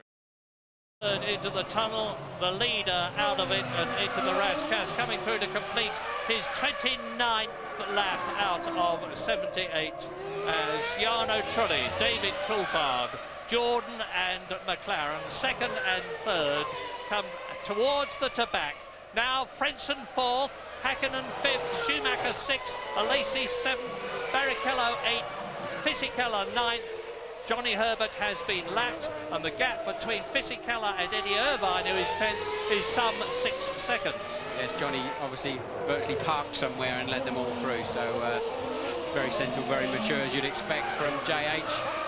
But they're on their way, and it's just closing up all the time, isn't it? So Frentzen struggling with rear grip, as we know, and we're getting a little bit of a traffic jam there behind him. Coulthard now 5 seconds ahead of that little battle. You can see virtually the whole of the uphill section before they pop over the blind crest into Casino, where they are now. And Coulthard's going to be pretty fed up with the rear wing of that Jordan before he's finished the afternoon's event. Yeah, but as you pointed out, Martin, there is sadly from his point of view absolutely nothing he can do about it, provided Jarno Trulli stays his ground, keeps cool, occupies the part of the track that David Coulthard would like to be in to get past him. It's the battle behind Frentzen with Hakkinen, Schumacher and Lacey that is interesting me most. We're looking at it now, and you can see that the Williams team have opted, like the rest of them, for the maximum downforce at this circuit. Downforce is everything. You've got to have grip and traction here, but Williams have gone for it a unique way by putting that high wing, and Fisichella has a look at Rubens Barrichello and fails to scramble through on the exit from the tunnel into the chicane. But nothing ventured, nothing gained. Can you imagine being an Italian driver watching a Ferrari loom up on your nose as you're about to barge him out of the race, but the Prost going down the escape route? Is that a Lacey or is that Heidfeld? No, I think it's a Lacey, in which case he's lost. There was some sort of kerfuffle between Lacey, Barrichello and Fisichella there, although Lacey was a second or so ahead of the Ferrari. But it looks to be, yes, Rubens Barrichello is ahead of Jean Lacey. He's up into 7th position. He's got 4 seconds between himself and Ralf Schumacher. And we'll soon see whether the Ferrari can make up that ground. Making up is one thing, getting past is quite another. And Mika Hakkinen is again pushing. He's just gone through the first sector, fastest of all. You can see him right behind Heinz Frentzen's Jordan.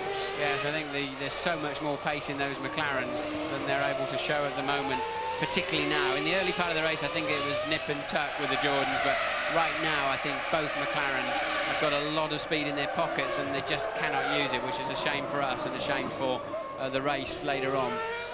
Michael Schumacher now a new fastest lap, a 1:22.948. His lead is 28 seconds plus whatever these guys do, and that's Sauber with a bent left rear. That's obviously Diniz out of the race, and that's a tricky position to recover that car from. He's obviously hit the Saint-Devote barrier. That's effectively on the racing line. I don't think there's a crane that'll reach that far, is there, Murray? He's putting a strap. No, I don't. I was just going to say the same thing, Martin.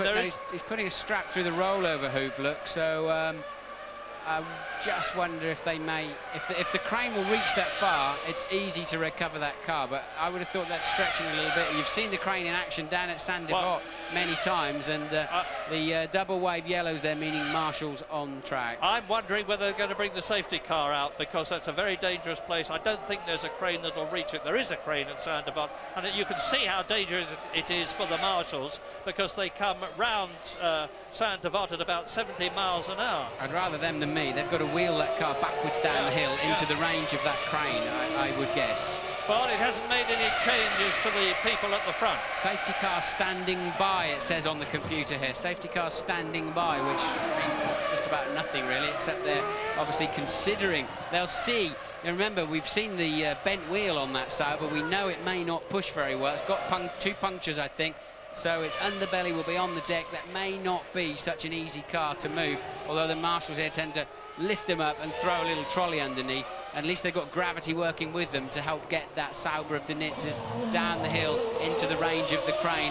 And meanwhile, Coulthard, as ever, pressing the back of it's Charlie Whiting, who is the race director, the English race director, who's got to make the very difficult decision about whether or not to bring out the safety car. Now, this is where it's gone off. You can see the blue flags waving there, which means that someone is behind you who wants to and is entitled to get past.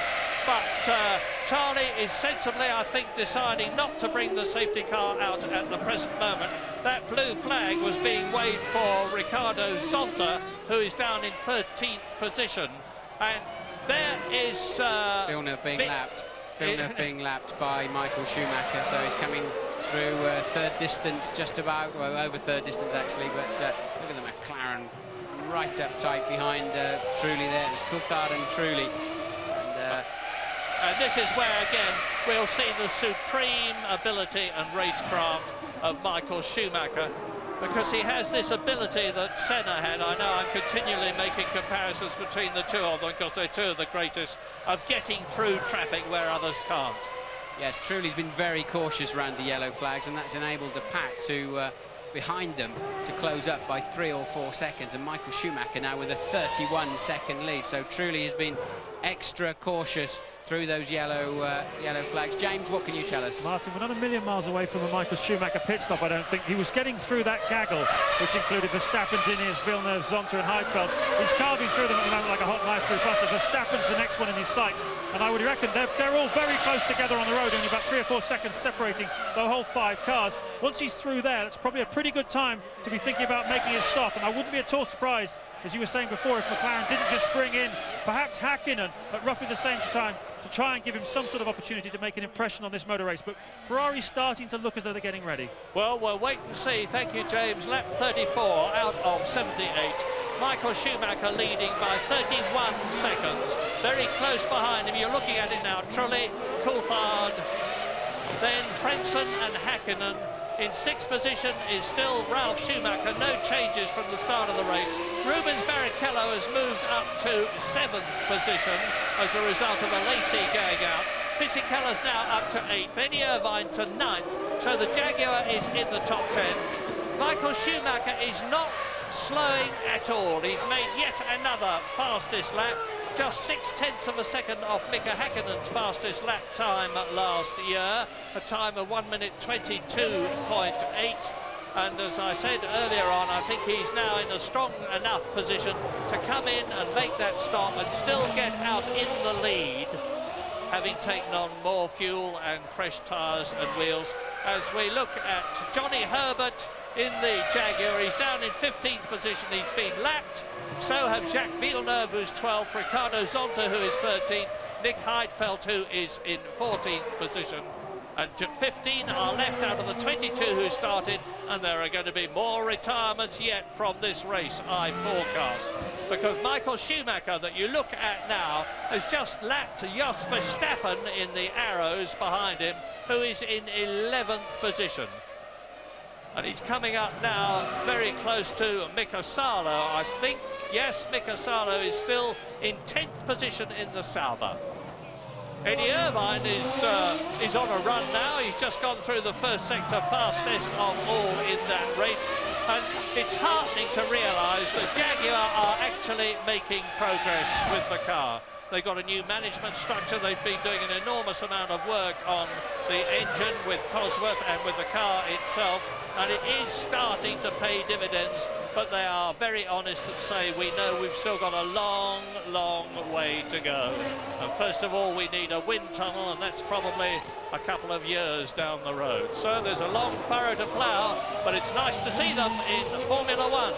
Michael Schumacher leading lap 36. Yes, the Jordan and McLaren mechanics will be warming up their muscles and getting ready, because their job this afternoon is going to be, as ever these days, really absolutely critical, because if they do a good job, they can keep their man in front or leapfrog their man, whichever their car they're working on. And a half a second or a second is going to make all of the difference on the pit stop. Now, I was talking about Eddie Irvine. He is in 9th position in the Jaguar, and he's able to make that charge, not only because the car will do it, but because there is a 4-second gap between him and Fisichella. So in comparative terms, Eddie Irvine's got a clear bit of track in front of him. That's a slow McLaren there, Murray. I don't know, I think it's Hakkinen. It's a slow McLaren, lost a lot of speed as he's cruising through. Yes, look, Barrichello now up behind him. So Hakkinen limping. No sign of any smoke or anything like that, but clearly Hakkinen, he'll have to pull right now. He'll have to let them through in the tunnel. It's so dangerous to hold your line. He doesn't do that. And Fisichella is going to have a face full of McLaren, but Mika staying on the inside there, and clearly some kind of major problem for Mika Hakkinen, who was running in 5th position. Well, Mika Hakkinen won this race in '98, and he was 2nd last year, but I can remember a lot of very unhappy Monacos for him, and it looks as though this is going to be another one. But so he's slipping down through the field. He was in 5th position. He's been passed by Ralph. Coulthard's got a seriously good run. Oh, David, mind you don't lose your front wing and don't hit the barrier. He had to get on the brakes for a second time there, did Coulthard. That's cost him dearly. He got so close to the back of Fisichella. I assume Fisichella got out of shape in the last corner. This is Coulthard so nearly losing his wing. There was a shunt there in a Renault Clio race or something earlier on. That's what all the cement dust is down there. It's very slippery. Sorry to interrupt you, Martin. Mika Hakkinen in the pits. You saw the tyres and wheels being replaced, but they always do that.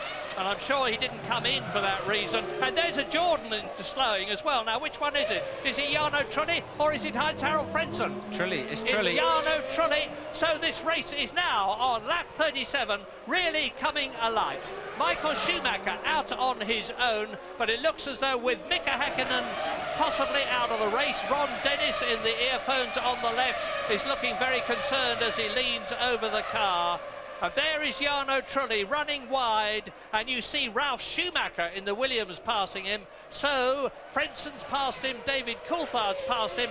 It must mean that David Coulthard in the McLaren is up into 2nd place, that Frentzen is up into 3rd place, that Ralf Schumacher is up into 4th position, that Rubens Barrichello is not just in the points, but he's in 5th position, and that Fisichella is in 6th place. Hakkinen is leaving the pits, so whatever they were fiddling around with under the cover of the car, or in the footwell, they've managed to, well, maybe.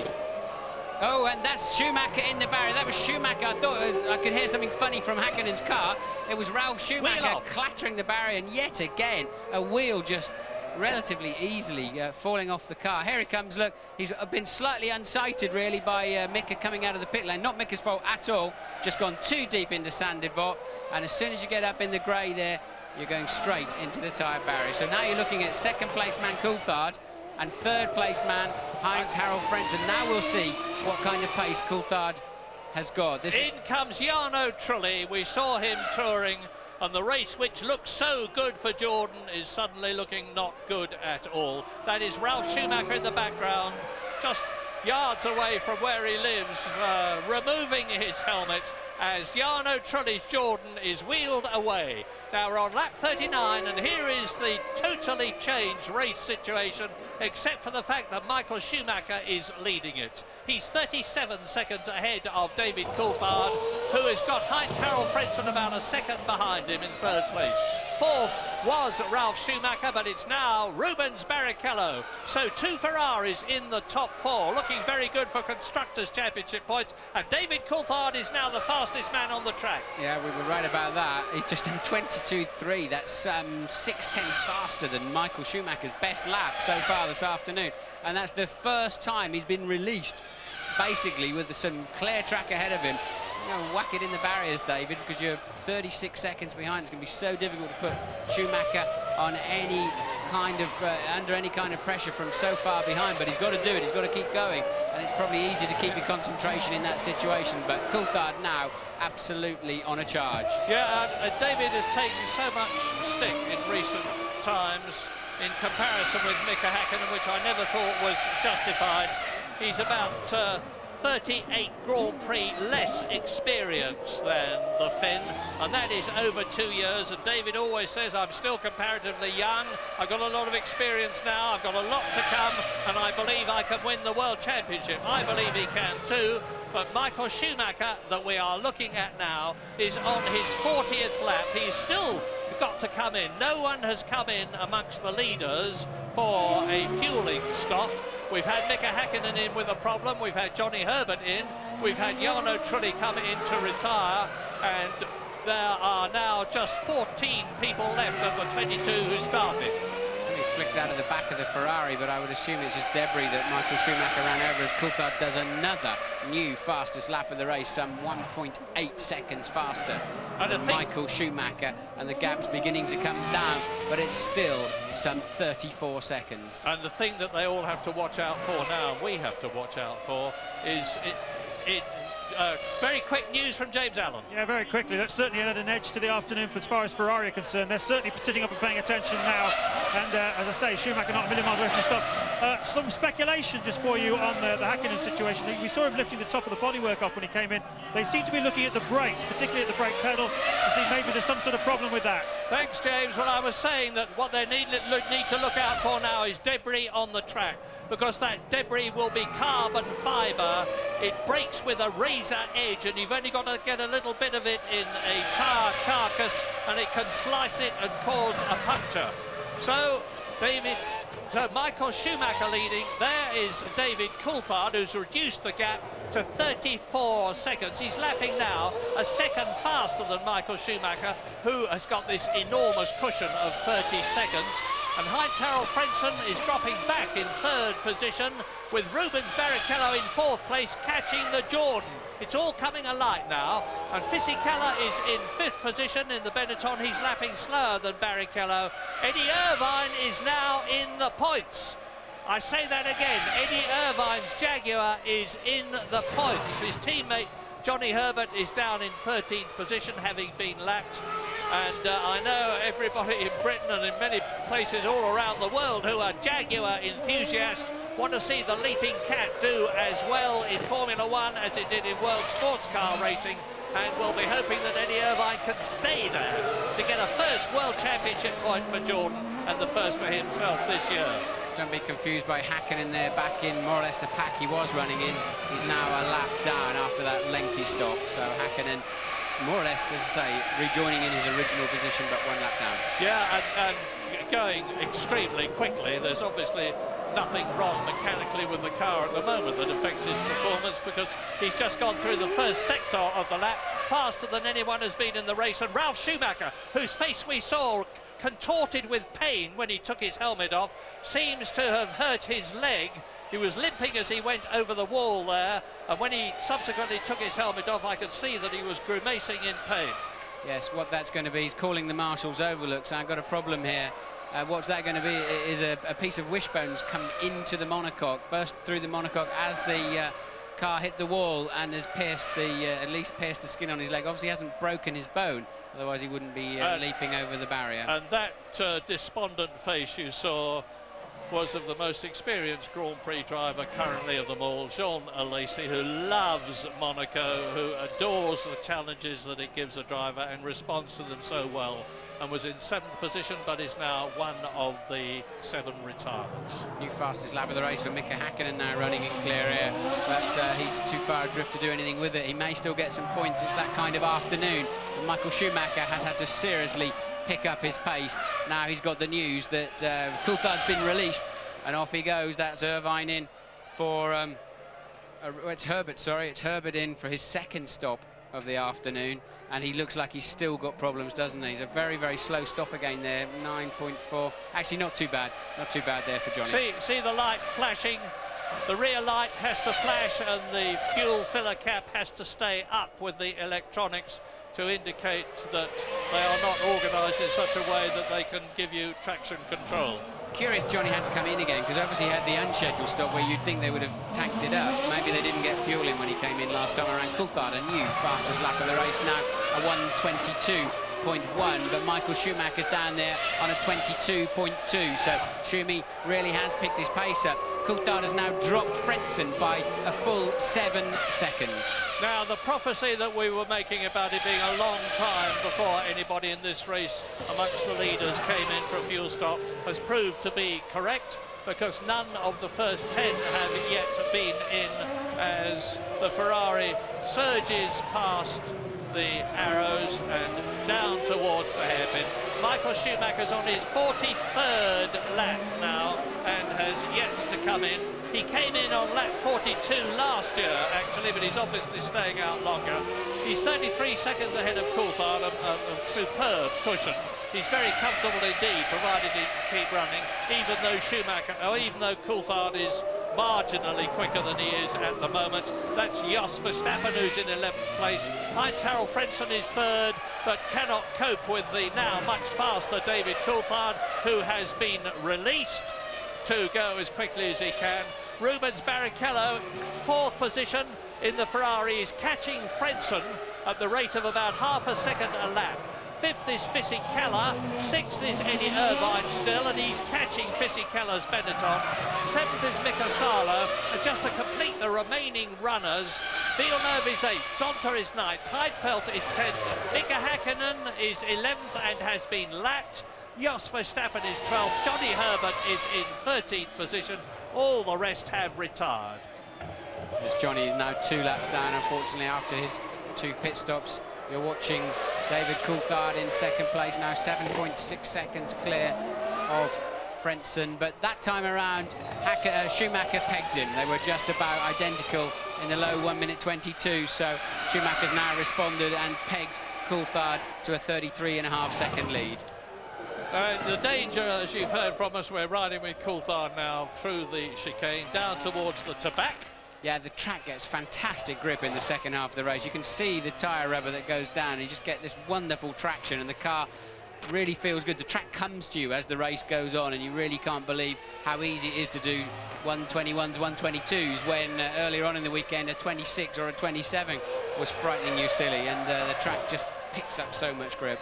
Yeah, now David Coulthard obviously wants to win this race, of course, but he won't be too unhappy with 2nd position. If he stays there, it will give him 6 World Championship points, which will move him ahead of Mika Häkkinen to 2nd in the World Championship, behind Michael Schumacher, who will dramatically have extended his lead. Yes, it looks pretty calm behind the wheel of Coulthard's McLaren there, but he did a new fastest lap of the race. You can now see for yourself a 1:21.9 and took 9/10 out of Schumacher's lead. So if he can carry that kind of pace, he can certainly keep Schumacher honest for the rest of the afternoon, Murray. Yeah, and just as Michael Schumacher is looking like extending his World Championship lead, the same thing applies to Ferrari, who won the Constructors' Championship last year, are leading it this year by 10 points, but they've got both their drivers in the top 4. So that's 13 points potentially at the moment. 10 for Michael Schumacher, 3 for Rubens Barrichello, whereas McLaren have only got this man, David Coulthard, on a potential 6 World Championship points. So it's looking very, very strong, very good indeed for Ferrari, who have got so many Italian Tifosi fans here. Michael Schumacher responding again. He also now in the 1:21.9s, as you saw on your screen. So, and that is a faster lap than Mika Häkkinen last year. So as the fuel load is coming down and Michael Schumacher's concentration is maintained, if not intensified, he goes 4/10 of a second faster, and David Coulthard is faster again. He's just taken 2/10 of a second out of Michael Schumacher's lead, but since that lead is 32 seconds, nearly 33 seconds, Schumacher's very strong indeed. Verstappen again running across the chicane as we look at Ricardo Zonta now, chased by Nick Heidfeld's Prost. Heidfeld is in 10th position, looking for 9th position. Ricardo Zonta's first race here at Monaco, and David Coulthard continues to push on lap 46, 78 lap race, 32 still to go. As you say, Martin, if you're a driver, it must seem like going on forever. Yes, it's such a shame. Coulthard's got a couple of cars to clear here, but it's such a shame he didn't get around truly earlier on, because I think we could have seen a great duel this afternoon between Schumacher and Coulthard. They're matching each other virtually identically. This lap's going to cost Coulthard some time, that's for sure. Yeah. The blue flags are being waved for car number 15. Look, it's so slow around Raskas. And they both go into pits. That'll be a sigh of relief for Coulthard. Yeah, he's lost time, but not nearly as much as he would have done if they'd kept going, because Heidfeld was intent on getting past Zonta, and Zonta was intent on stopping him. They come in absolutely together now. Yeah, it cost Coulthard 1.7 seconds that lap, so Schumacher now 34 seconds ahead again. And we're on lap 47 as Heidfeld gets away now. Is he going to stay in the same relative position against Ricardo Zonta? No, Zonta's away first. Heidfeld gets through. So a very good stop by both teams. A better one by... Whoa, and that was where we've had the two offs already today. It's very sandy. It's probably all underneath. There is Eddie Irvine coming towards us in the Jaguar in 6th position. He has now lapped Jos Verstappen's arrows as they go into Massenet and Casino Square together. Irvine is holding his position. He's 22 seconds ahead of the first man on the track who is not in the points, and that is Mika Salo. So, fingers crossed everywhere for Jaguar lovers, because Eddie Irvine is still there, still in the points, as this race starts to run its course, with Michael Schumacher still to come in on lap 48 out of 78, 30 laps to go. I think they're still working on Ralf Schumacher there with his cut leg, so they're stretching him away. Obviously quite a nasty cut there for Ralf. And Formula One being what it is, motor racing being what it is, I can imagine there are probably people on the phone already to Frank Williams saying if Ralf Schumacher can't take part in the next race, which is the Canadian Grand Prix in 2 weeks' time, and he's not looking too good there at the moment, I would be very happy to take his place. So fingers crossed too for Ralf Schumacher. Yeah, familiar sight, isn't it? Unfortunately, a Schumacher being stretchered off, looking somewhat in pain with his leg. Obviously, brother Michael had that last year. I would have thought it was much more severe for Michael last year, because Ralf was able to hobble over the wall. But still, nonetheless, must be pretty nasty cut for them to have to take such dramatic action. So we're looking at Rubens Barrichello now in the Ferrari, chasing Mika Häkkinen's McLaren. Now we're with David Coulthard, 2nd position, 34 seconds behind Michael Schumacher. No sign yet of the Ferrari coming in. We can't see the pit lane very clearly from here. There's an enormous amount of pit furniture, but there are the Ferrari mechanics as I speak, waiting to bring somebody in. Now I think it must be Michael Schumacher, because there's no need to bring Barrichello in for traffic reasons. He's 2 seconds behind, 2.3 seconds behind Heinz-Harald Frentzen. Yes, getting the news that we think it is Schumacher. Barrichello's tucked up behind Häkkinen, who's trying to lap. So Barrichello has got a little bit of a traffic problem, but nonetheless, we think it'll be Schumacher they'll bring in first. With a 33-second lead over the man you are watching now, David Coulthard from Twynham, Scotland. Here is Michael Schumacher. He's in the swimming pool section, in past the diver statue, round the left-hander, keeps bearing left, brakes hard on for the Raskas, which is about a 30-mile-an-hour corner. The mechanics are ready, the Ferrari mechanics are ready. Are you there, James? No, he's not. James? Yeah, I'm here, Murray, and there's some scrub tyres going on for Michael Schumacher, and 52 kilos of fuel. Should take about 8.5 seconds stationary time in total. They're not rushing. A great stop by Ferrari. They've got it all perfectly right today. Yeah, Michael Schumacher exits the pit lane at that mandatory 60 kilometres an hour. He's got the new style pit lane speed limiter working, and David Coulthard has not come through as I predicted. There is David Coulthard coming round into the so-called start and finish straight, which is actually a curve. And he's still in second place, but Michael Schumacher has retained his lead from some 33 seconds to some 11 seconds. So he's lost about 22 seconds as a result of coming in, slowing, stationary for just 7.7 seconds as they put in the fuel. And he's got new tyres on now, and his concentration will not be affected. He can see a 5th Monaco Grand Prix victory in sight now, provided he just keeps going, because David Coulthard has still got to stop. He is 13, 14 seconds ahead of Frentzen, who's got Barrichello right behind him, and in the barrier there, I can't see whether it's Zonta or Villeneuve. It's Zonta. Ricardo Zonta has gone off at the same place as the others. It's obviously very slippery there. He's gone into the barrier on the left at Saint-Devote. There he is away from the car, passing the broken Minardi. Well, he was in 10th position, so there are only 12 runners left now, with some 28 laps still to go. Now, last year, I've said it, but I'll repeat it, that only 8 cars finished. Retirements that we've had in order of retirement. De La Rosa really didn't start the race. There is Zonta's car being craned away. I used to hate driving underneath that. You're putting so much faith in somebody else.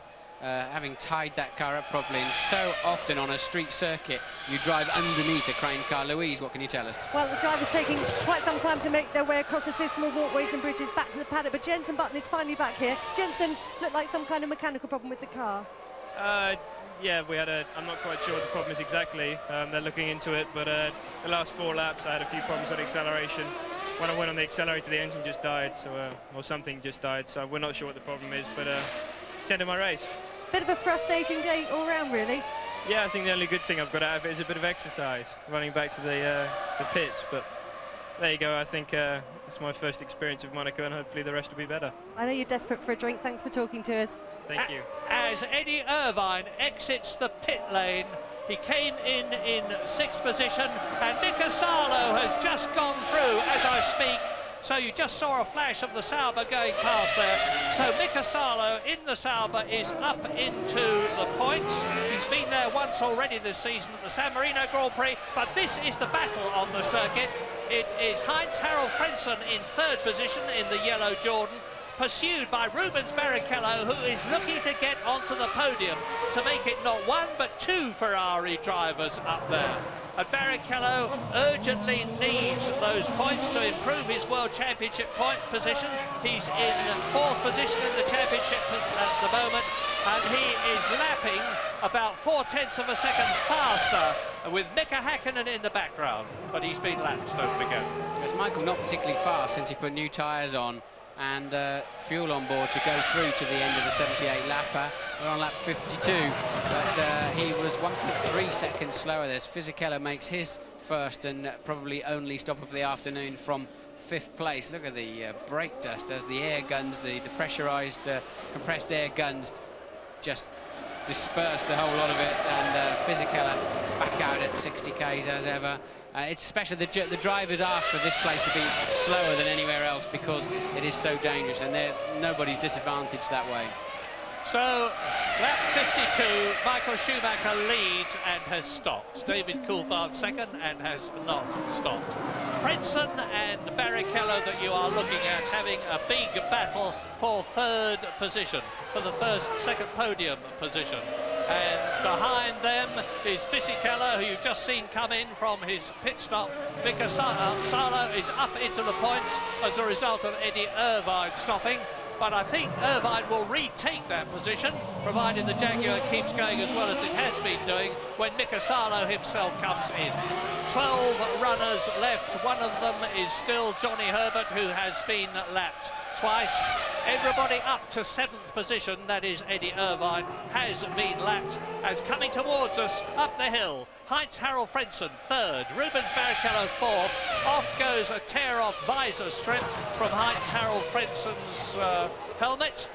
He's obviously got it fogged up or perhaps some oil on it. and Rubens Barrichello really pushing with Louise Goodman, with Jarno Trulli. That's right, Murray. The retirees arriving back thick and fast now. Jarno, I understand it was a mechanical problem with the car. Gearbox, is that right? Yes, it's right. We don't know if it's a mechanical or electronic problem, but it's a gearbox. Such a disappointment for you. Yeah, it's right for me and also for the team. I mean, the second position was pretty easy to keep because luckily my car was perfect. I didn't push very much because I was on one stop very long first thing, so I was taking care of the tires and tried to keep away David. And as soon as David was closing the gap, I was pushing away, pulling away easy. Bad lad. Yeah, interesting there. He says he was on a very long first stint. Presumably that's Barrichello stop for Ferrari. Mechanics are getting ready for. So I'm sure that tells us something about Frentzen too, and that he is going to be on a long stint. But no, Frentzen coming in the pits. Jordan have either decided to do that or responded to the Ferrari mechanics coming out into the pit lane to make sure they can try and keep their man with track position. Now, can Rubens Barrichello, as a result of help from the Ferrari mechanics, get his place ahead of... Oh. Yeah, no! Frentzen gets out ahead in the pit lane, ahead of Rubens Barrichello, so there is no change in terms of track position. The question is, has No, Fisichella has not gone through. Is that the Benetton? No, it's not. It was the Jaguar coming through, the Jaguar of Johnny Herbert, who has now unlapped himself from those two, but not from race leader Michael Schumacher. Lap 53 then. Now, Barrichello knows this is his best chance to leapfrog that Jordan while they're on cold tires, while there's a certain amount of unknown, and he's just not close enough to have a look up the inside into Mirabeau. Frentzen's a pretty wise hand as well, but this is surely his best chance to catch Frentzen unawares somewhere. Well, Barrichello's had a second this year, he's had a third this year, and Heinz-Harald Frentzen has just had a third place, so they'll both be pretty anxious to have that position. And David Coulthard is now really pushing, but he's still got to come in. He's done the fastest lap of the race, a second quicker than Michael Schumacher, but don't forget that Schumacher on his 55th lap has had his sole stop. David Coulthard, who is 4 seconds behind him now, has still got to come in. He's the only one of the top 7 who has not yet stopped. Yes, Coulthard must now have, we're not seeing it, but he must now have Schumacher in sight. But as you rightly say, he's a full pit stop behind. We know that to be about 22 seconds. Coulthard's stop should be shorter than anybody's because he's going the furthest, so he needs less fuel to get to the end of the race. But certainly, as the tread has gone off the tyres and the fuel load is down, Coulthard's got a very fast motor car underneath him. Now, the only real race in terms of position at the present moment is that between Frentzen and Barrichello that we've been looking at, who came into the pits together and left together, because Schumacher is effectively a long way ahead of David Coulthard. You can see them virtually together on the track now as Coulthard's second comes into the Rascasse, which Michael Schumacher has just exited. But I say again, there is and Schumacher's in trouble! Schumacher's in trouble! Front wheel off the ground, has he got a puncture? And it's happened at the very worst place that it could possibly happen, because he's only just past the pits. He's got to do a whole lap like this. Now, you remember what I said earlier on about carbon fibre stuff getting into the tyres? Maybe that's happened. No, I don't think he's got a puncture. I think he's got a... Well, we'll have to wait and see, but I thought it looked more like a suspension failure than a puncture. I think he's got a suspension failure there, Murray. He's going to be out of the race with that one. Yes, indeed he is, and in which case David Coulthard will take the lead, with Frentzen in second position and Barrichello in third. But first, we've got to see what happens in this really dramatic development to Michael Schumacher, who's on his 56th lap. I say it's happened at the very worst place, because even if it's a puncture, which is the least of his problems, he's still got to do a whole lap, probably with the back of his car dragging on the ground by the time he gets in. If it's a broken suspension, he will be out of the Monaco Grand Prix. Well, I'm hearing from the pits they're getting a suspension arm ready to go on to Schumacher's car, but that's going to take some time. Yeah, I mean, he held it well. I think he's got a left rear suspension failure. That puts the right front up in the air like that. I don't think he had a flat tyre, and I'm almost certain that Schumi's got a damaged rear suspension, so that's going to take them 3 or 4 minutes, I would have thought. And now they've chosen to make Coulthard stop at that point. Lovely bit of quick thinking by the McLaren team. Will bring David in for his sole pit stop. He was 43 seconds ahead of Heinz-Harald Frentzen, so there's going to be no problem in terms of David Coulthard losing what looks like is going very shortly to be the lead of the Monaco Grand Prix, with Heinz-Harald Frentzen moving up into second position, and we're looking at the Jordan now. Where is Rubens Barrichello?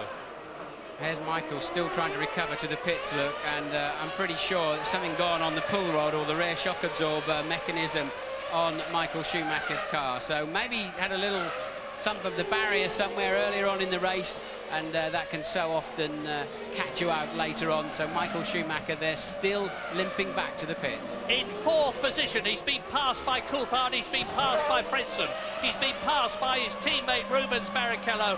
The glittering prospect of a fifth victory here at Monaco has escaped him. James. You can never count on anything in Formula One racing. As he came in, the left rear wheel was bubbling. He's cut the engine, guys. So I think he thinks it's all over. This reminds me very much of 1998. You remember he clashed with Alexander Wurz at the Lowe's hairpin and threw away a certain 10 points and victory because he damaged his left rear suspension in that incident. Mechanics furiously working at the back, but the engine is cut out, and certainly any chance of any significant points are gone for Michael Schumacher.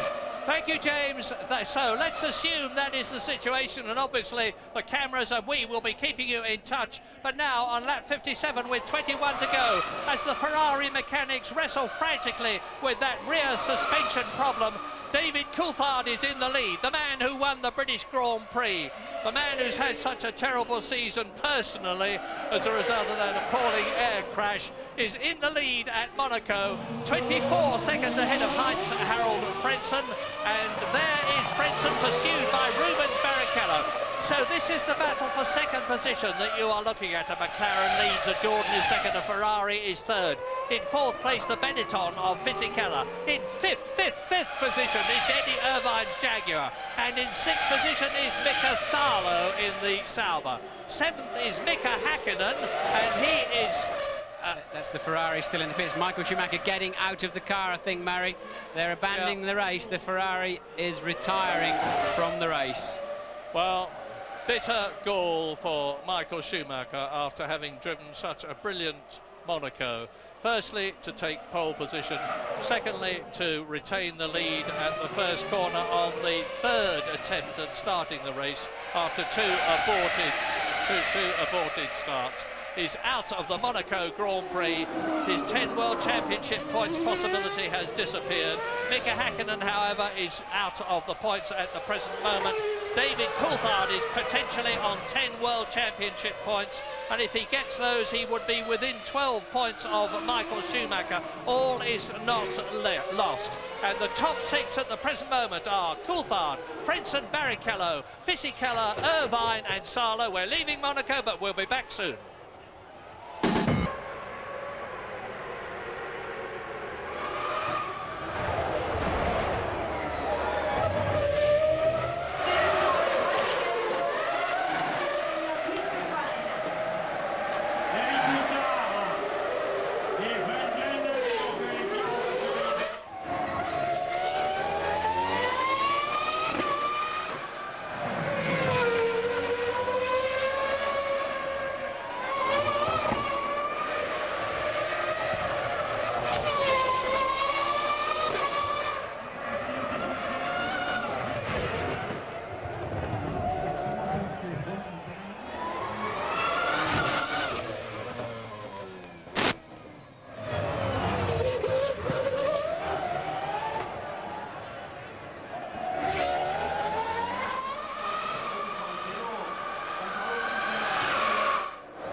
fin, on voit les écarts se réduire un tout petit peu entre le pilote